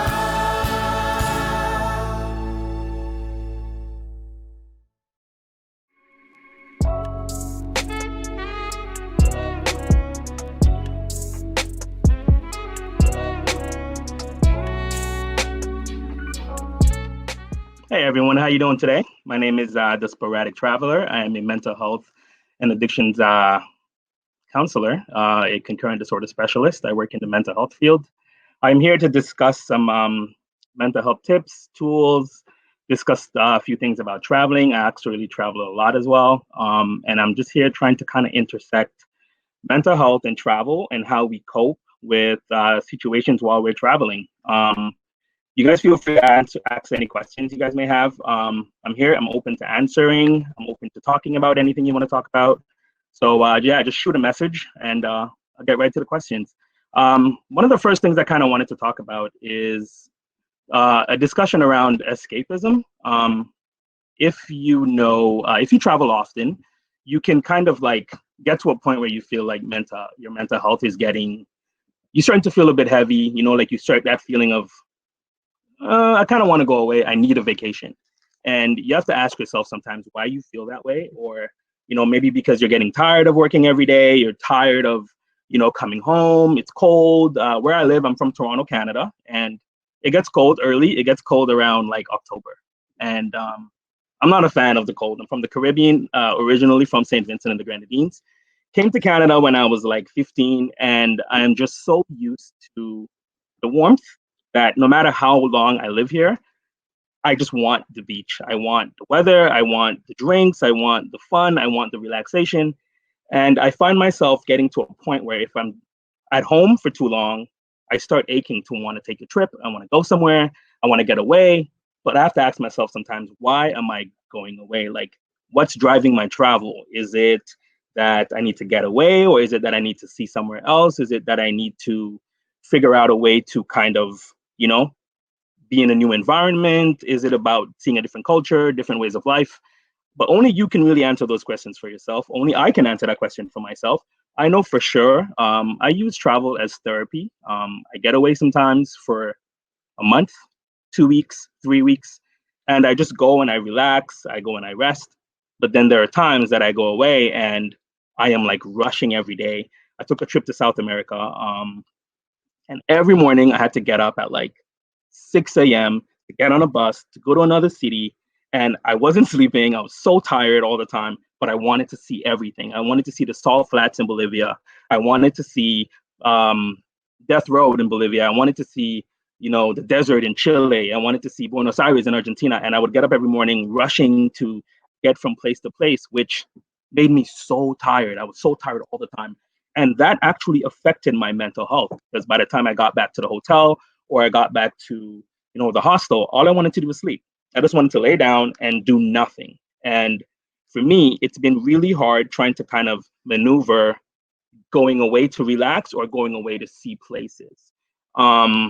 Depending on how you travel or who you travel with, honestly, traveling is the only time you really get to indulge in yourself. If you're by yourself and you're doing solo travel, you have the time to just kind of be by yourself, be with your thoughts, sort out situations in your mind, sort out things that are happening back home, sort out situations that are happening where you are, if you may be with a friend that's not traveling with you properly or someone that you're having issues with. But for me, I know traveling, it takes away a lot of the anxiety and stress that I deal with at home. I get to go somewhere else and just kind of clear my mind, sit on a beach and do nothing. Or I can go and fill my days so I don't have to think about what I'm dealing with at home. The issue is I come back home to those same issues. So we have to try and figure out if going away or coming back, which one is it that, kind of like helps us, because maybe we can come back with a different state of mind. We can come back thinking clearly. We can come back with less things on our mind, right? You really do have to ask yourself if you travel to escape, or like what kind of issues could arise from escaping, or if you travel or you're motivated to travel because you want to escape your reality, or you actually just want to get away and do nothing. You just want to get away and see somewhere else. You want to go and indulge in a culture. Like, for instance, for me, I love going to places and just like eating the food, walking around the city, spending the whole day, just talking to people, just trying new things, smelling, sights, scents, sounds, different things in different places. I love that feeling. I know for sure the thing that I'm addicted to is the feeling of getting off a plane and actually like not having anything to do and being so excited that I don't know where I'm going. I don't know what I'm going to be doing. I don't know like what I'm doing for the rest of the day, but there's so much options because I've never been there and I don't know what I'm doing while I'm there. I just know that a lot of the times before I go somewhere, I research and I know what I'm going to do, but I don't know exactly how it's going to look or what it's going to look like. Another thing I kind of wanted to touch on was like how travel can benefit our mental health, or how we can use travel to benefit our mental health. A lot of us, I know for sure, we look forward, counting down to the days of before a trip is like this rush, this feeling of going to the store, buying things, picking things up, picking up new swimsuits, picking up new shorts, a new pair of shoes, looking forward to the pictures that we're going to take, the places that we're going to go, and just have like a completely new experience from what we're actually used to. I was telling someone this morning, for me, walking to the pyramids of Egypt, like I nearly cried because I never thought I would actually be there. And to wake up in that morning and walk towards the pyramid, even though it was like 45 degrees, it was so hot. Walking to the building, it completely changed my whole outlook on just kind of like life. I've read about the pyramids my whole life, and I never thought that I would actually be there. So getting there and being there kind of made me recognize that anything's possible. I can do anything I wanted. I can figure out things. Getting there, rushing, traffic, language barriers, different issues that can come up while away from home, personal boundaries, people trying to sell me things. I recognized in the morning it started early, and I was just overwhelmed with everything that was happening around me. But by the middle of the day, I felt a lot better because I knew that I have to kind of figure out what I'm doing because I was somewhere new, somewhere that I didn't speak the language, somewhere that I didn't know where I was going without the help of someone else. And it really kind of put things into perspective for me because being from North America, I use my GPS for everything. It's in my car. I drive everywhere. I don't have to interact with people. Remembering, for me, it's also important to remember to like getting sleep, journaling, documenting what I'm dealing with and what I'm going through while I'm away, making sure to bring medication if you need to, being mindful and being present in the moment, and just kind of starting small when you're starting to travel because you can become really overwhelmed A plane ride sometimes feel very different if it's 14 hours compared to like if it's 3 hours, you know, pushing yourself out of your comfort zone. There's so many things that we can actually kind of deal with while we're traveling. I know for sure a lot of people right now dealing with this pandemic. It is killing me not being able to travel. I live in Canada and the border's closed and there's all these different steps and procedures you have to go through to get out of the country and come back in. And then you have to, you know, isolate if you leave. And I'm really struggling. Like it's actually upsetting me, borderline upsetting me, but I understand what I'm dealing with. I understand what we're dealing with on an everyday basis. And I use, actually, so one of the questions here, sorry, time out guys. Do you use any apps to help with your mental health? Well, I currently do not. It's a very good question. I know there are a few options. Contact me on my Instagram, The Sporadic Traveler, and we can actually discuss this more in depth. But I do work in the mental health field, so I do have a lot of tips and tools that I use for myself while I'm traveling. Another question I have here is, tell me about getting lost. So, yeah, I've been there. I actually got lost in Peru, in the city of Peru, in Lima, trying to get back to my Airbnb, not being able to find the Uber because the Uber for some reason didn't want to go to the neighborhood that I was staying in. And the sun started setting, it started getting really, really dark. I'm not gonna lie, I was extremely scared, like very nervous, overwhelming, getting upset. My phone's not working properly. I can't find the car. Every car comes up, pulls up, and they're telling me, you know, we can't take you there, we can't go. Luckily, this gentleman comes, it's super dark, very dark. There's a lot of things happening around me that I didn't know, I wasn't comfortable with. And luckily, I got into the car and the gentleman took me as closest to the house as possible. And I was able to kind of maneuver getting around back to the Airbnb. What I've been doing a lot right now too is traveling at home. So I've been traveling a lot in Ontario, which is the province that I live in. And there's so many different things that I can see here. There's so many waterfalls. There's so many beautiful different environments that you can go and, you know, search, and you can go and research, and you can go to. What I've been doing a lot too is I've been researching a lot of things on Instagram. For me, Instagram has been a tool that I've used to figure out where and what. So where I want to go and what I want to do when I go there. I've been actually saving a lot of pictures. So when I see a picture that I'm like, hey, that's really cool, that's actually really dope, I'll save it. And then I'll research how to get there on a day that's warm or a day that's not raining, and I'll end up going. Actually, have you been to Barrie? Yeah, I love Barrie. Nice beach up there, really nice. So I'm really trying to, so as I see here, the Hyatt International will be providing a discount code for the Headspace, which is an app, a mental health app, during tomorrow's presentation. So you guys can check that out tomorrow, just for the code for the Headspace app. One thing I kind of really wanted to touch on is social media and the effects of social media. I know I struggle with social media. I struggle with the negativity on social media. I struggle with the fact that everyone has an opinion, which is fine, but I feel like people are able to affect others and really don't recognize how they can affect others by just saying whatever they feel, being negative. There's a lot of positivity as well, but the negativity kind of stays with you. And I know I struggle a lot with it. And being that I'm in Canada right now and I can't travel, it's been really hard to see other people traveling the world and getting out and doing all these different things. So it's been hard for me, hence why I've been traveling a lot in Ontario, and I just can't wait for when we can get around again. But yeah, for me, social media has been kind of like a savior, but also like negative part of it for me, because I find myself scrolling mindlessly through Instagram when I have things to do, when I have things that I have to work on, and I'm sitting here writing case notes, or I am, you know, researching something, and I find myself going back to Instagram, looking at places that, you know, I'm aching to get to, which that is, I recognize, is affecting my mental health. So it's a negative space for me sometimes, because I really just want to be able to kind of go and see places and do what I normally do. In the last maybe 6 years, I've been to maybe 39 countries. And what I've been able to do as well, how has mindfulness helped you during this time? I meditate often. I do yoga almost every day. I play a lot of soccer, so my body's always hurting me. So I often meditate and I often do yoga. Yoga's been really helpful for me. Use a lot of apps to do yoga in the morning because I'm not really able to go to the gym or I'm not able to go to yoga classes.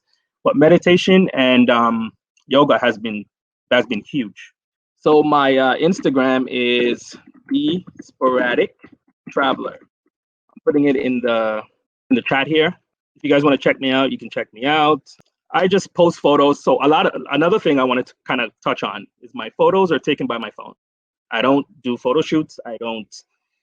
If ever I use my drone or a GoPro, but I don't ever really do photo shoots or set up shots. A lot of the photos that you see on my Instagram, I actually just stop on the side of the street, take a picture, or I might see something and be like, oh, that would be really cool. And I'll take a photo.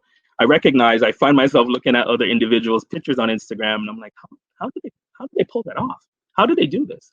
And then that makes me start wondering, like, am I enough on Instagram? Am I doing enough? Am I posting the photos that are going to get the likes? Am I posting the photos that are going to, make people say, ooh, I wonder where he's getting these photos? But I recognize that for me, I love who I am. I love myself as a person. I love the space that I'm in. I love the fact that I love taking photos. I love taking photos of other people. I was telling someone the other day that taking photos of individuals is like my love language. I take photos of people that I care about. And you'll see, like, if you go through my phone, I have 10 times the amount of photos of other people than I do myself. But I just enjoy taking photos. I enjoy taking shots that I'm like, oh, this is fire. I love this. But I also need to recognize that I have a lot of reasons why I take photos. Growing up, I came to Canada when I was 15, but I don't really have a lot of photos of myself before. And sometimes I look at other people's photos or pictures or pages and I'm like, I wish I had a photo of me as a kid, or I wish I had a photo of me growing up at 10, 11. So I find myself taking all these photos, kind of making up for lost time. I take a lot of photos of my family. I take a lot of photos of my partner. I take a lot of photos of like everything that I'm doing. And I just try to make sure to kind of like document my life so I can look back later and say, you know what, like kind of lived. Yeah, I did this well. I enjoyed it. But also knowing that I'm doing this out of love and not because I feel the need to impress anyone or the need to, make people look at my life and say, oh, hey, this guy has a really nice life, which a lot of the time is not the case, and comparison really is the thief of joy. So I find myself now just going out and taking photos because I want to, taking photos because I love taking photos. And my Instagram came about because I actually just traveled and took photos. It wasn't really about how they looked or, what the caption said or, getting features or I really just enjoyed like being present in the moment, taking photos. My friends get really upset at me because I'm very like specific around photos. I'm very like, okay, hold the camera this way, do it this way, hold it this way. No, bend it this way, catch this light.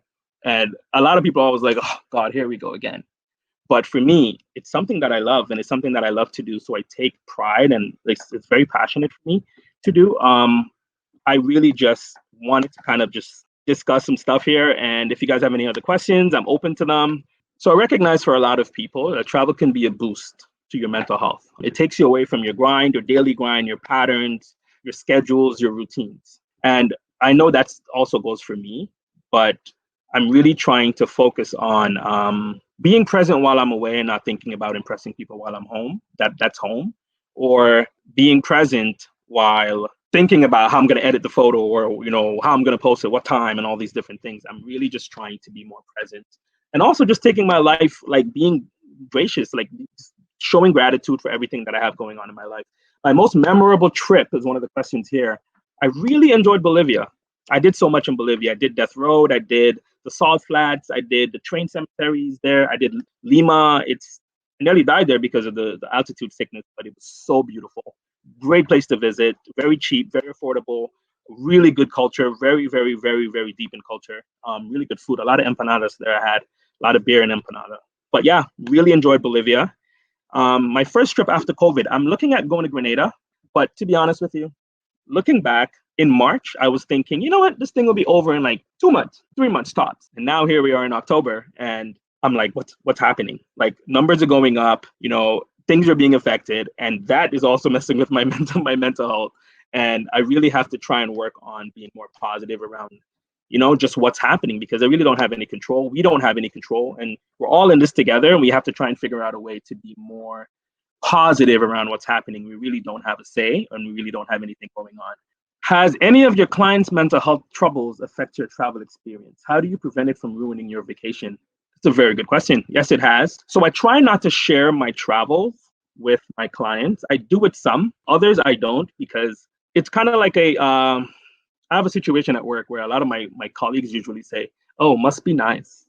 And I try to say to them, traveling could be really affordable if you figure out how to do it. It's not super expensive. It's not, you spread it out, you can figure it out. It's actually not expensive. But I get that often. Oh, must be nice. Oh, you just came back from India. Excuse me, must be nice. And I'm like, you can just ask how I did it. You can just ask how much I paid. You can just inquire. You don't have to kind of give me the side eye. But the same thing kind of happens with my clients, where if I do share where I went, they're like, you went to Nepal? And I'm like, yeah, I actually saw Everest. It was dope. And they're like, oh. And then they don't speak to me for like 2 weeks. So I have to like really focus on not like going too hard by sharing. I really don't like sharing that I travel, because people often tend to look at me like, look at this guy. This guy's balling out. Are you selling drugs? What do you do? What do you do for all this money? What do you do for all these trips? Where do you go? Do you have a sugar mother? Like all these different things. And I'm like, no, what? I love to travel. But we can all travel. We all have our vices. Mine is travel. Mine is traveling hats. I collect hats. But I really, it kind of sets me off when someone kind of like makes comments about my trips. So I try not to share. My Instagram is really the only place I share photos. And I don't share a lot of them. I take thousands of pictures. I may share 2 of them or 3 of them. I try to just kind of like stay in my lane, because I recognize that affects me more than anything. When someone comes to me and they're like, oh, going where? Must be nice. And I'm like, yeah, you don't have to like, come on, man, we out here. Like, you don't have to be like that. You can just ask me when and where, or ask how I did it so I can tell you how. You don't have to get all petty with it. Like, the pettiness kind of gets to me. So I tend to not share much. My Instagram I share, and then I get the, oh, this guy's on the gram doing it. He's thirst trapping. I'm like, how am I thirst trapping? That again is messing with my head, because I'm like, should I post a picture with my shirt off if I'm on the beach, or should I keep my shirt on to take a picture so others could feel comfortable? Or should I just do what I want because that makes me happy? Then you start, it's like you start worrying about what other people think, which then becomes another issue in itself. So we have to be very mindful of, how we maneuver social media, because it creates a lot of like, yeah, it really does become, then you become all self-conscious, which you really do. I end up trying to figure out like, should I post this picture or should I not? Because I don't want someone looking at me like I'm out here thirst trapping when I'm posting a picture, obviously with my shirt on, my hat on, a sweater on. Like, what am I supposed to do? Do what makes you happy or do what makes me happy? I spent a lot of money to go to Egypt. I want to go to Egypt and take a picture. So I don't even understand. Or friends that say, oh, he's doing it for the gram. And you're like, no, I'm just taking a photo. Or the friends that say, okay, I'll take it. And they take the picture like this. Here. And you're like, we're like across the world somewhere. Can you just take like a proper photo? Because I don't know if I'll ever be there again. Can you just try? Don't side eye me. It's not going on my Instagram. It's just for me, But yeah, making sure that you're doing what's best for you, making sure that you're not comparing your life to anyone else's. A lot of the times you don't see the behind the scenes. You don't know what somebody else is dealing with. And you have to be very mindful that you're not like upset and angry about somebody else's joy when you really don't know what they're dealing with behind the camera. You just have to be thankful for everything you have, especially now that we're in a pandemic and we have so much going on mentally and emotionally, physically, spiritually. I really just want everyone to kind of I wish Instagram was just more positive, like I'm really thankful for, the Black Travel Summit, because like this is a really good platform for people to share what they're going through and what they're dealing with. You can also, taking pictures while away. I get that question a lot. Like, who's taking your photos? Who's taking your photos? Do you ever put like a photographer that follows you around? And I'm like, no, I don't. Like, all different types of people take my photos, friends, partners, family, like tripod, drone, GoPro, some stranger that you're like, hey, can you do me a favor? And they're like, yeah, for sure. It doesn't always have to be like a negative when people are constantly asking who took this photo, because they actually want to know what's going on in your personal life. That's another thing for me too. I'm a private person, so I want my life to be private. I want my life to be safe. I want the people that I care about to be safe. So if I am not posting, it's on a travel page, if I'm not posting my personal life, I really don't understand how people try to kind of like figure out things, and it makes someone uncomfortable. You know, it's like, this is my boundary. My boundary is like, my page is my page. It's my page. I do what I want with it. I don't have to post my girlfriend if I don't want to. I don't have to post my family if I don't want to. A lot of people come to you and they're asking all these questions. Like, it's none of your business what somebody's doing on their personal page. Like, I find it really hard to kind of like deal with the opinions of others while you're trying to make yourself happy, you know? And a lot of the times you just got to figure out what you're doing, man. You just got to figure out what makes you happy, focus on that, make that the priority, make your family your priority, and your mental health your priority. Because a lot of the times you're the only person in your own head, you know? You're the only person in your own head, and you got to figure out what you got to do to make yourself happy and make the others around you happy. Thank you. Thank you for checking me out. If you have any questions, reach me at The Sporadic Traveler on IG. You can DM me there. You can ask me questions. You can interact, whatever you want to do. I'm here for it. Just no weird stuff, no like disrespectful things. But yeah, always open. Any questions around mental health, you can ask, you can talk, you can shout out, whatever. Okay? Thank you. Peace.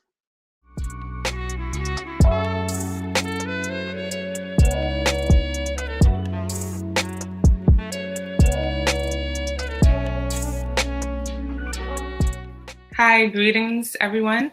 My name is Tiffany Anderson, and I am the founder and CEO of A Way to Africa. I am more than delighted to be speaking at Black Travel Summit today because I'm going to delve into everything Africa. The title of the segment is The Roots of Africa, and what I'm going to do is just take us around the four corners of the continent. We're going to go around the four corners of the continent, and just to give you a little bit more of a background of myself, originally from New York, I currently live in Kingston, Jamaica, and I spend a great percentage of my time in Africa. Africa is home for me. So I've traveled to 15 of, we can say 54 or 55 of the African nations. And as I take you on this virtual experience around the four corners of the continent, I'll just stop off in a few other countries. And we're going to really highlight a few hidden gems of what I like to consider hidden gems. And then I'll just answer a few questions that any of the audience may have. So starting in North Africa, I'm going to start with Morocco. So Morocco, to be honest, initially, but prior to traveling to Morocco, I had preconceived notions that, you know, there are many countries in Africa that carve themselves out and consider themselves Middle East. So sometimes you will meet people from these countries and they'll say, oh, I'm Middle Eastern, I'm not necessarily African. So I assumed that going into Morocco that I'm not sure how much my Blackness would be received. And I was surprisingly amazed. I really, really enjoyed Morocco because not only how warm and welcoming Morocco was, but how proudly Moroccans were to be African. And so our journey, and when I'm speaking of the tours and experiences offered through the services of A Way to Africa. So while on our tour to Morocco, we have a saffron wine and Talasso tour, and we travel to Marrakesh, and then we head further south. Now, people are more familiar with Fez, you know, the Blue City, but we take a different route and we go to we visit saffron farms, we visit City of Roses. We also travel to a different part of Morocco where you can see more of, I guess you would say, Moroccans who resemble Moors. So it's a really great experience, and that is in Kemlia. Kemlia is the place where you can go and get, you know, a different cultural experience outside of what you would expect when traveling throughout Morocco. So Morocco, I would say for those who are looking for relaxation, Thalasso is a type of massage that you can get, can be compared, I guess I would think a Turkish, if I'm not mistaken, but it's a full body scrub. Morocco is beautiful. It has an amazing scenic route. And then just again, the culture, the music, the food, the argan oil, it's an amazing country to experience. So for those who have considered traveling to Africa and who would ask, okay, what would you recommend for the first country I would visit? Morocco is definitely on the top, I would say 5 to 10 countries I would say to visit when traveling throughout Africa for the first time. Next, we're going to travel to East Africa. So in East Africa, I love highlighting Ethiopia. Ethiopia, as we know, there are 3 countries who say that they have the oldest bones of mankind. So that's where we can say that's the origin of life. That's Ethiopia, Tanzania, which is also in East Africa, and then South Africa. So in East Africa, you have the bones of Lucy.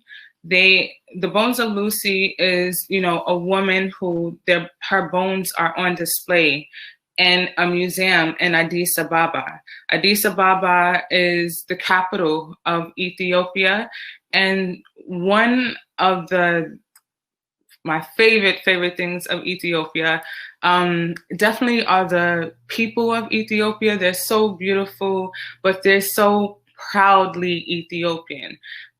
Many people can say, with Ethiopia having the rights to say that they were the only African nation that was not colonized, they're just proudly Ethiopian. And I love the energy. I love the food. And one of my favorite cities in the world is Lalibela. Lalibela is it's a city that is known for its churches. So the churches are the only monuments or structures in the entire world that was built from the top going down. And legend has it that man worked on the structure, building the structure during the day, and at night angels worked on the structure. So even if you go and just Google Lalibela churches, you will see how amazing it's and spiritual. It's a spiritual energy that flows throughout Lalibela as well. In Ethiopia, we also love to highlight Aksum. Aksum, many of you may know AXUM of the Aksumite Empire. You will notice Aksum because of its structures, its high structures, and if you look into the history of Aksum, it's also famous because of the compound from the Queen of Sheba. And if you all know, biblically speaking, the Queen of Sheba is one of, she has children with the King of Solomon. So when you talk about not just historical roots that were taken, but also biblical roots. And these are things that are written in the Bible. So when you think of the Bible, and this is another thing I love about Ethiopia, when you go to a place such as Lake Tana, when you see things or pictures depicted from the Bible, they're Black faces. There is black skin, brown skin, kinky hair. So there are no questions that are asked regarding to where did life begin, or who are we, known as kings and queens dating back to the days of the Bible and even before then. So Ethiopia, again, hands down, a beautiful place. And while we're in East Africa, I just want to stay in East Africa for a little bit and highlight Kenya. So for the past, I would say 7-8 months, I was in lockdown in Lamu, Kenya. So if you have not heard of Lamu, it's one of the most amazing islands that I personally have experienced, I would say, in Africa and possibly in the world, aside from Jamaica. Lamu, Lamu, is a small island off the east coast of Kenya. Very small, it's an archipelago actually, but very small, beautiful place where they don't have any cars really, and the mode of transportation is by boat, and then also by donkeys and bodas, which are motorcycles. So Lamu, Kenya is an amazing island, but Kenya as well, you have Mount Kilimanjaro, you have Nairobi, you have the coastal area of Kenya, which the water is, we're talking about the we call the East African Ocean, the Indian Ocean. So you're dealing with a different body of water. So definitely amazing. I feel like I can just keep going on and on. I don't know if I should go to the stage and see if there are any questions. Okay, so I'm going to keep going. While we're in East Africa, also stopping in Tanzania. I'm just going to stop on the island of Zanzibar again. So Tanzania is a beautiful country. Actually, many people who look for amazing safari experiences, we always recommend going to Tanzania or Kenya during the Great Migration. So the Great Migration is naturally when animals travel from Tanzania into Kenya for a mating season. So I actually witnessed this. It was the wildebeest, and it's millions, I think it's 5 to 7 million wildebeest that travel throughout Tanzania and Kenya. So just a really interesting experience. And then also for those of you who know Zanzibar. Zanzibar is a territory of Tanzania, amazing, beautiful island, clear blue water. I would say any time of the year you're looking to just get away, that's another great introduction. The culture is amazing, food is amazing, water is amazing, people are amazing as well. So now we're going to travel. Someone asked, have I traveled to Sao Tome? No, I have not as yet. It's a 5-star travel in East Africa, yes. But I will say you can get a 5-star experience in most of the places that you travel through without Africa. It's just about planning ahead of time and then understand 5-star experience. What does 5-star experience mean? Does it mean 5-star hotels throughout, or your experience is top notch? So definitely a 5-star experience throughout all of Africa. So moving into South Africa. South Africa, home to, Cape Town, well known for tourism, absolutely one of the most beautiful cities I have ever traveled to in my entire life. You have Table Mountain, you have outside of Cape Town, you have Worcester Mountains, which every winter it snows there. Just beautiful. The only thing about South Africa is the water is so cold. Other than is it Muizenberg Beach, and that's the beach where you see the pictures with the different color homes. It's really warm there. But other than that, South Africa's water is extremely cold. But I would say from beautiful scenic routes, definitely Hout's Bay, driving from Camps Bay to Hout's Bay. South Africa is hands down one of the most beautiful countries that I've traveled to. So we discussed Cape Town. Can't mention South Africa without mentioning Johannesburg. So Johannesburg, you have what they call the Black Rand. So Rand is the currency of South Africa, the currency, that they use for purchasing. We call Johannesburg the Black Rand because that's where you see most of the Black wealth. Apartheid, which many of you may know, it ended, but they just celebrated only 25 years of democracy. So you still see a little bit of remnants of apartheid throughout South Africa regarding how the wealth is distributed between Afrikaners, which are white South Africans, and then, Black Africans. So when you go into Johannesburg, it's just an energy. It's I would say comparable to Harlem or Atlanta. The energy is just amazing. And for young entrepreneurs and those who are looking to invest in Africa, I would say South Africa is an amazing place to start.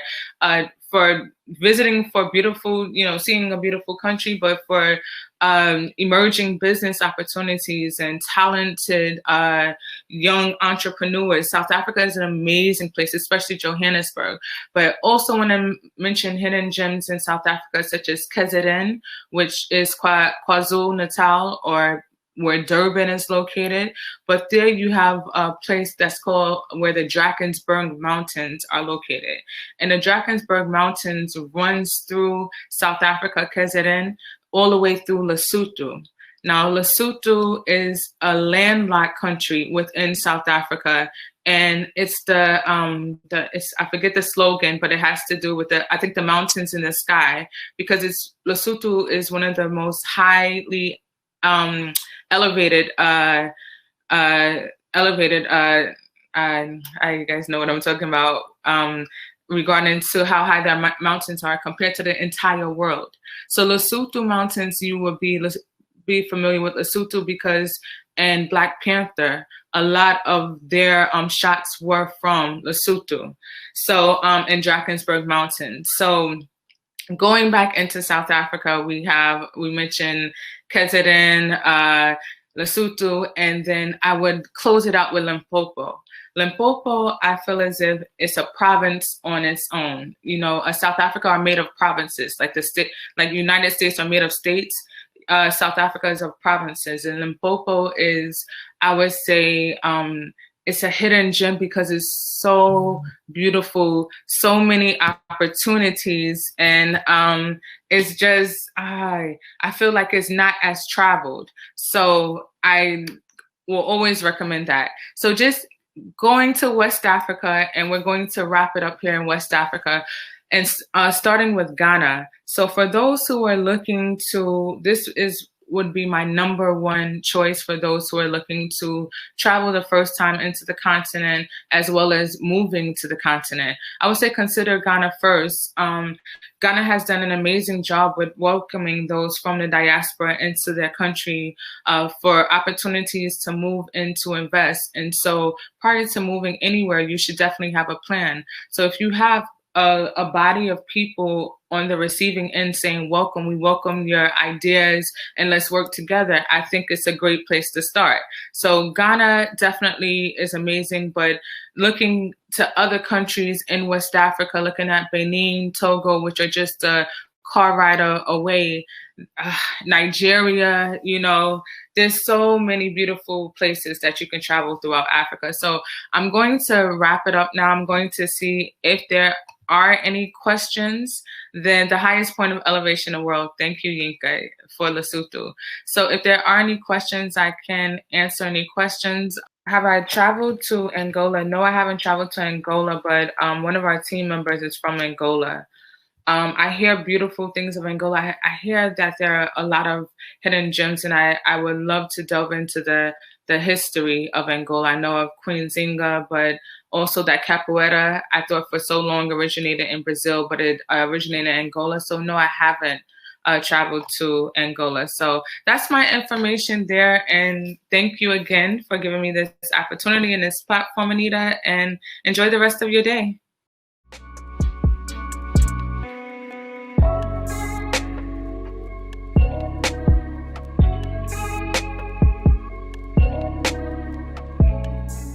Hi, everybody. So my name is Monet Hambrick. I am the founder of The Traveling Child. I'm a family travel content creator, a children's book author, and a freelance travel writer. And today I will be discussing life after family. Travel is not over once you have kids. The adventure is just beginning.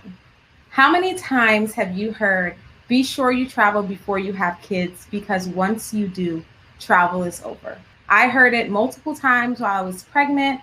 I've always loved to travel. I studied abroad in college.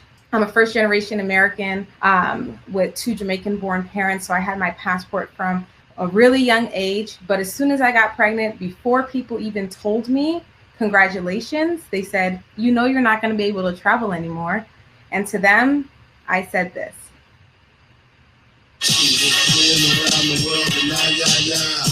You can play a hate, but I don't know when, I don't know why. All they want us faded. I don't know why they hate us. Look at our ladies. My motto is, if kids live there, kids can visit. There are no limits to where you can travel with your kids. My 4 and 6-year-old have been to 6 continents, over 25 countries, 13 plus states. We've been RVing, cruising. They've been on long haul flights to Australia, Kenya, Thailand, and more. In this picture here, we were actually in Medellin, Cartagena. My oldest daughter was 22 months on the trip, and my youngest was 10 weeks old. As soon as she was born, we got her passport and we were out. So when people tell you that children will limit your experiences, they're speaking from a place of inexperience. They haven't, I find most people who say you can't travel with kids haven't even done it themselves. They either don't have kids or they've never tried to travel with them. One of the biggest, things I hear when people say why they don't travel as a family is because they say family travel is really expensive. So for us, here are some ways that we afford to travel as a family. We follow the deals. All my kids are signed up for frequent flyer miles on every single airline, so they get free flights just like my husband and I do after we, traveled and racked up miles. And also understand, though, there may be some sacrifice. So for us, some of the best deals we've gotten is Sydney. We went to Sydney for $580 round trip, and this was during Australia's spring. We went to Denver for $60 round trip from Miami during ski season to ski. We went to Amsterdam from Miami for $200 round trip during summer, Rio de Janeiro for $320 round trip during spring break. So when people say, oh, well, yeah, you can find deals, but they're not during, school breaks. You can definitely find deals during school breaks. There are deals all the time. The websites that we love to use are the flightdeal.com, secretflying.com, skyscanner.com, and Google Flights. Flight Deal and Secret Flying will show you deals that airlines have. They will be for specific, airports to and from and for specific dates. So you do have to be able to travel when the deal is for those. However, with Skyscanner, if you have specific dates that you can travel, but you don't care where you go, you can be flexible and go anywhere. You can put your home airport, select everywhere as the destination, put the dates that you can travel, and then you'll be able to see the cheapest flights to everywhere during those dates. Or if you do have a specific destination you want to go to, but you don't care when you go, you can put your home airport, the destination you want to go to, and then it will tell you the cheapest times to travel there. So we love using those websites to find deals for us.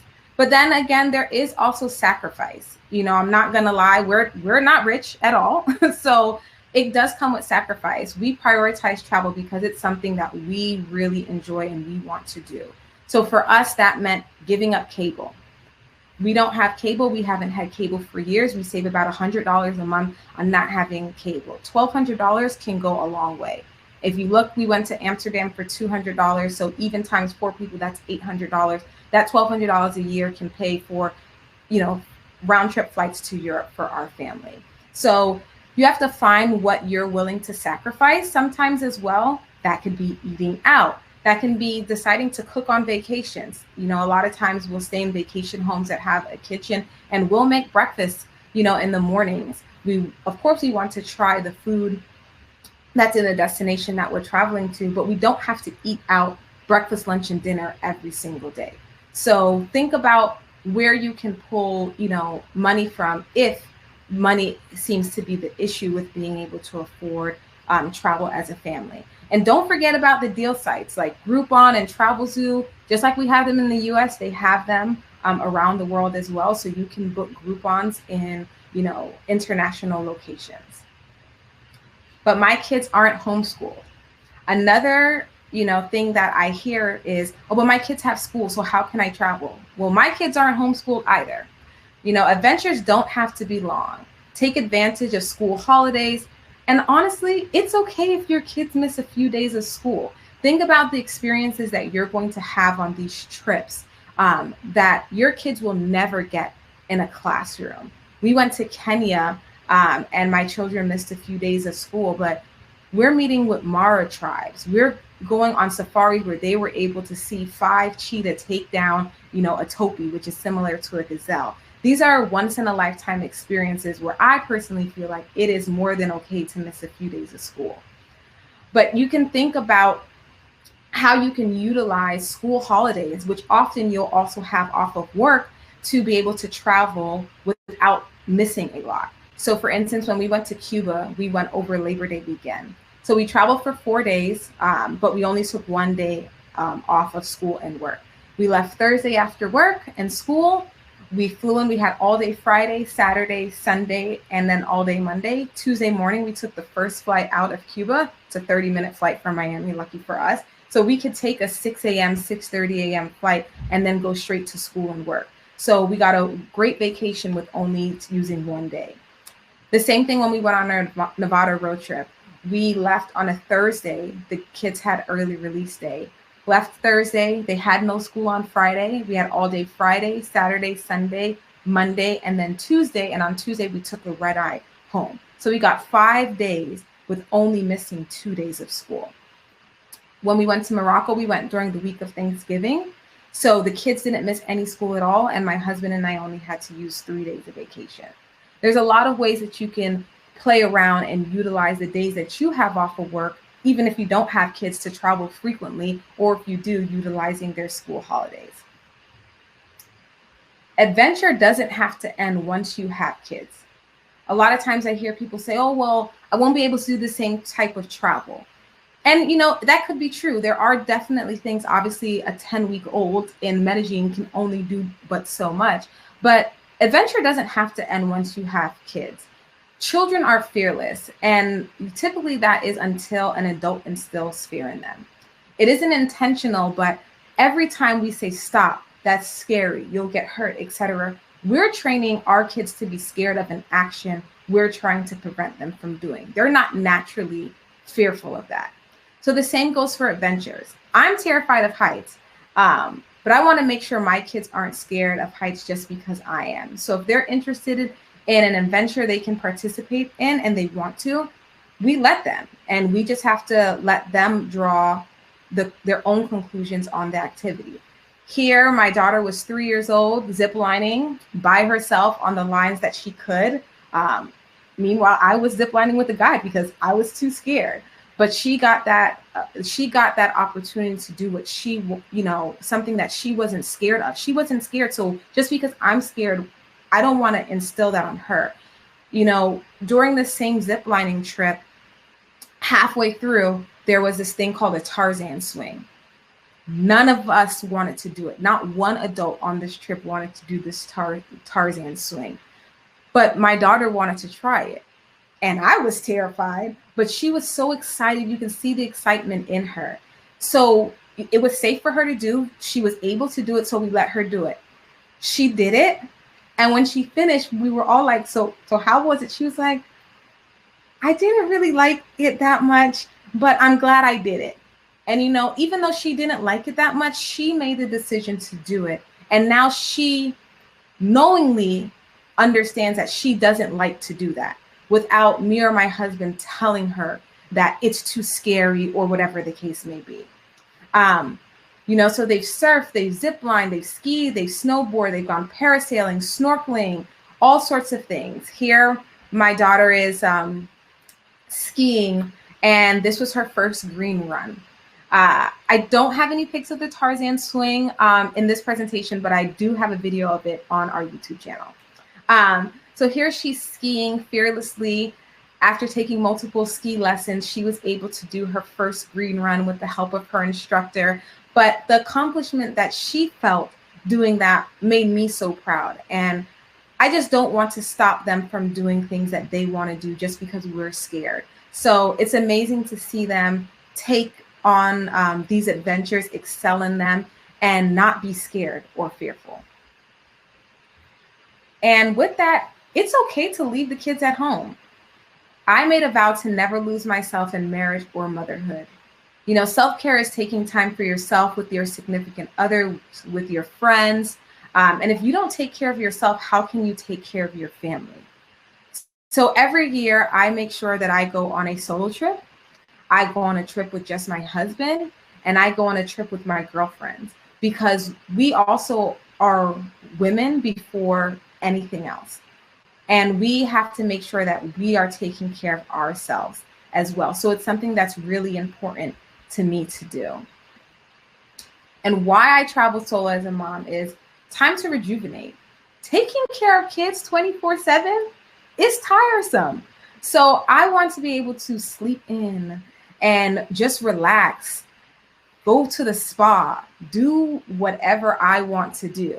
You know, it's relief from taking care of anyone else. When I'm traveling with my family, whether it's with my kids, my husband, both of them, you are taking care of someone else. I have to make sure, you know, I'm preparing either a meal or getting them dressed or helping with something. I don't want to do that. I just want to take care of myself. And there's no compromising. When I go on solo trips, if I want to stay up until 3 o'clock in the morning, I can, because when I can sleep in till 12 p.m. and I don't have anybody saying, mommy, what's for breakfast? When are we going to leave? You know, it is my time to do what I want when I want to. If I am on my way someplace and then I decide that I don't want to go there anymore, I don't have to. I can change my plans whenever I want to. And it's a time where I'm able to do things that I love to do that I don't often get to do. This picture here is of me diving. I absolutely love to dive, but my husband doesn't like to dive, and the kids aren't old enough to dive yet. So often when we go on trips, even if they're amazing diving spots, I don't always get the opportunity to do that thing that I love. So on my solo trips, that's my time for me to do what I want when I want to. And it's also a time for me to learn new things about myself. When I went to Tulum 2 years ago for my solo trip, I was at, I can't remember the name of the restaurant at the top of my head, but it took me completely out of my comfort zone. I went to the shared table to watch the sunset out of this bird's nest, what they call it. And I am a shy person, so I don't normally just strike up conversations with people easily, but I did. And I had a great dinner, you know, with these other random people that were also having, you know, looking at the sunset. And that's something I would never do before. I went and I went to a beach club one evening and took salsa lessons by myself. And again, that's something I would never do. So I learned new things about myself, taking myself out of my comfort zone. And again, just refreshing myself to go back home to take care of my family. The world is a weird place where there is mom guilt and mom shaming for so many things that we do.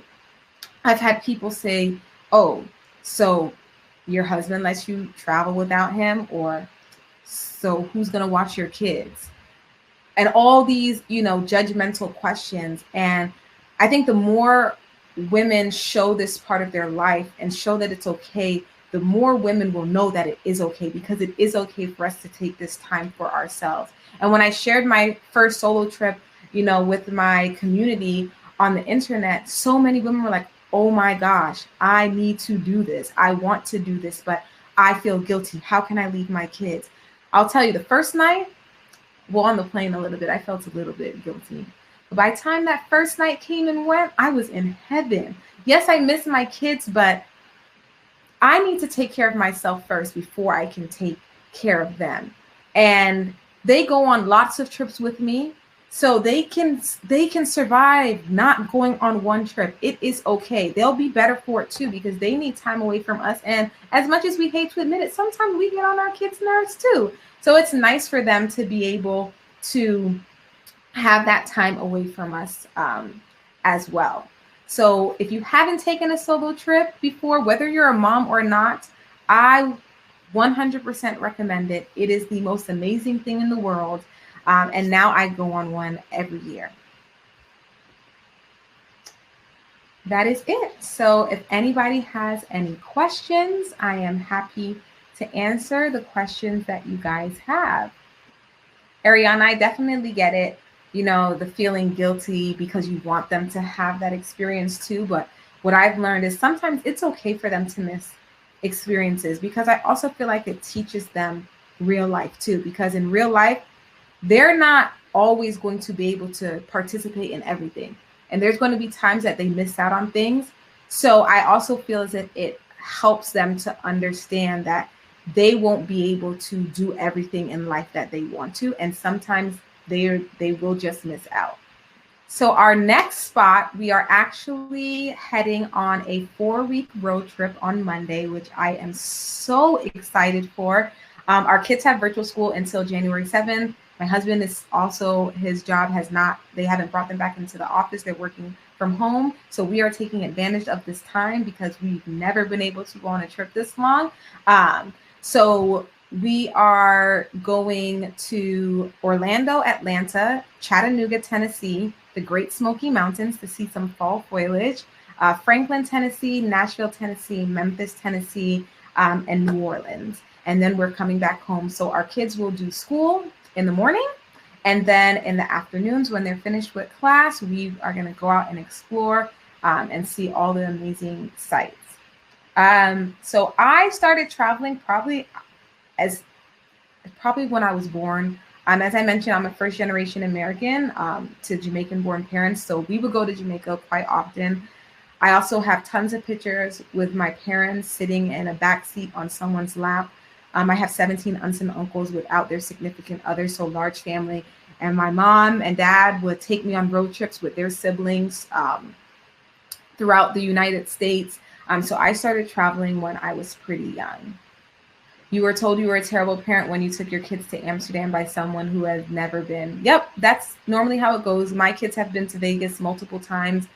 This picture here actually is from Fire Valley, which is an hour outside of Vegas. There are amazing things to do there for kids.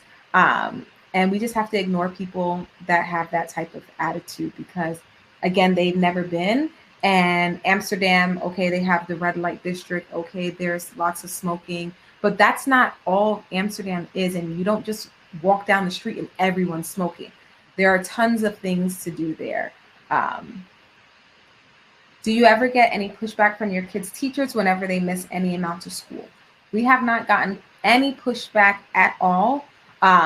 We always tell their teachers up front, actually at the beginning of the school year, not so much this school year because of COVID, but beginning of last school year, spoke with both of their teachers to one of their teachers, sorry, my other one wasn't in school yet, but spoke with her teacher to let them know like kind of our lifestyle and what we like to do, and told them about some of the trips that we had already booked, and they were 100% for it. They were like, oh, that is no problem. That's going to be such an amazing experience for your daughter. She's going to learn so much.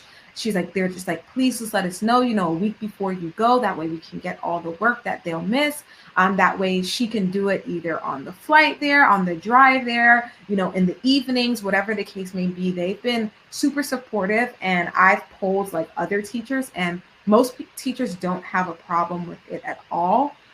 We also don't take them out for like 2 weeks at a time. So it'll be like, 2 to 3 days that they might miss in a row. We try to keep that at the maximum that they miss in a row, so it's not too much for them to be able to catch up either. How do you deal with traveling as a Black family? Conversations with your children.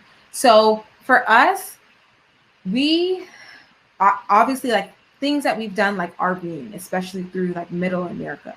Those are things that we're more conscious of, taking a look at where we're going to be staying, maybe having backup locations for where we need to stay if we have an issue with where we are. But we don't let it stop us, really. We will travel every and anywhere because I never want my children, just because they're Black, to not be able to get the same opportunities and experience as non-Black children. I don't want them to miss out on seeing parts of the U.S. that are beautiful just because the color of their skin. So we talk to them about it. They're fully aware of racism and all those other things, but they just know travel has made them so adaptable that if we need to pack up and go really quickly, let's go. It's time to go. So we try not to let it stop us from doing anything because, of course, we're not going to go any place that we're going to be in danger, but we also don't want to limit the experiences that we have and that we give to them just because we're Black. Yes, Stacey, I 100% agree. They will be amazing, well-rounded kids because the experiences that you get on the road are just so different than what you have at home. So I definitely agree. Oh, last one. Oh, who takes our pictures? So we take majority of our pictures. Like this picture here, this picture was taken with our tripod. Either our tripod or my parents were on this trip, so my mom might have taken this, but I'm pretty sure they got annoyed with us at this point and had walked back down. So we travel with a tripod. So either the tripod will take a picture of all of us, or if it's just the kids, I'll take the photo. Or my husband might take a picture of me and the kids, or I might take a picture of him and the kids. So we've hired one photographer one time when we were in Morocco, because they took some video of us as well. But other than that, tripoded is because it's a lot easier than trying to ask people to take your picture if they're not going to take it the way that you want it. So tripoded is. But thank you guys so much. Unless anyone has any other questions, it has been a pleasure. Thank you so much, Anita, for having me today. You guys can follow us on The Traveling Child, and our website is thetravelingchild.co. I answer tons of questions in DMs and emails. So thank you guys again.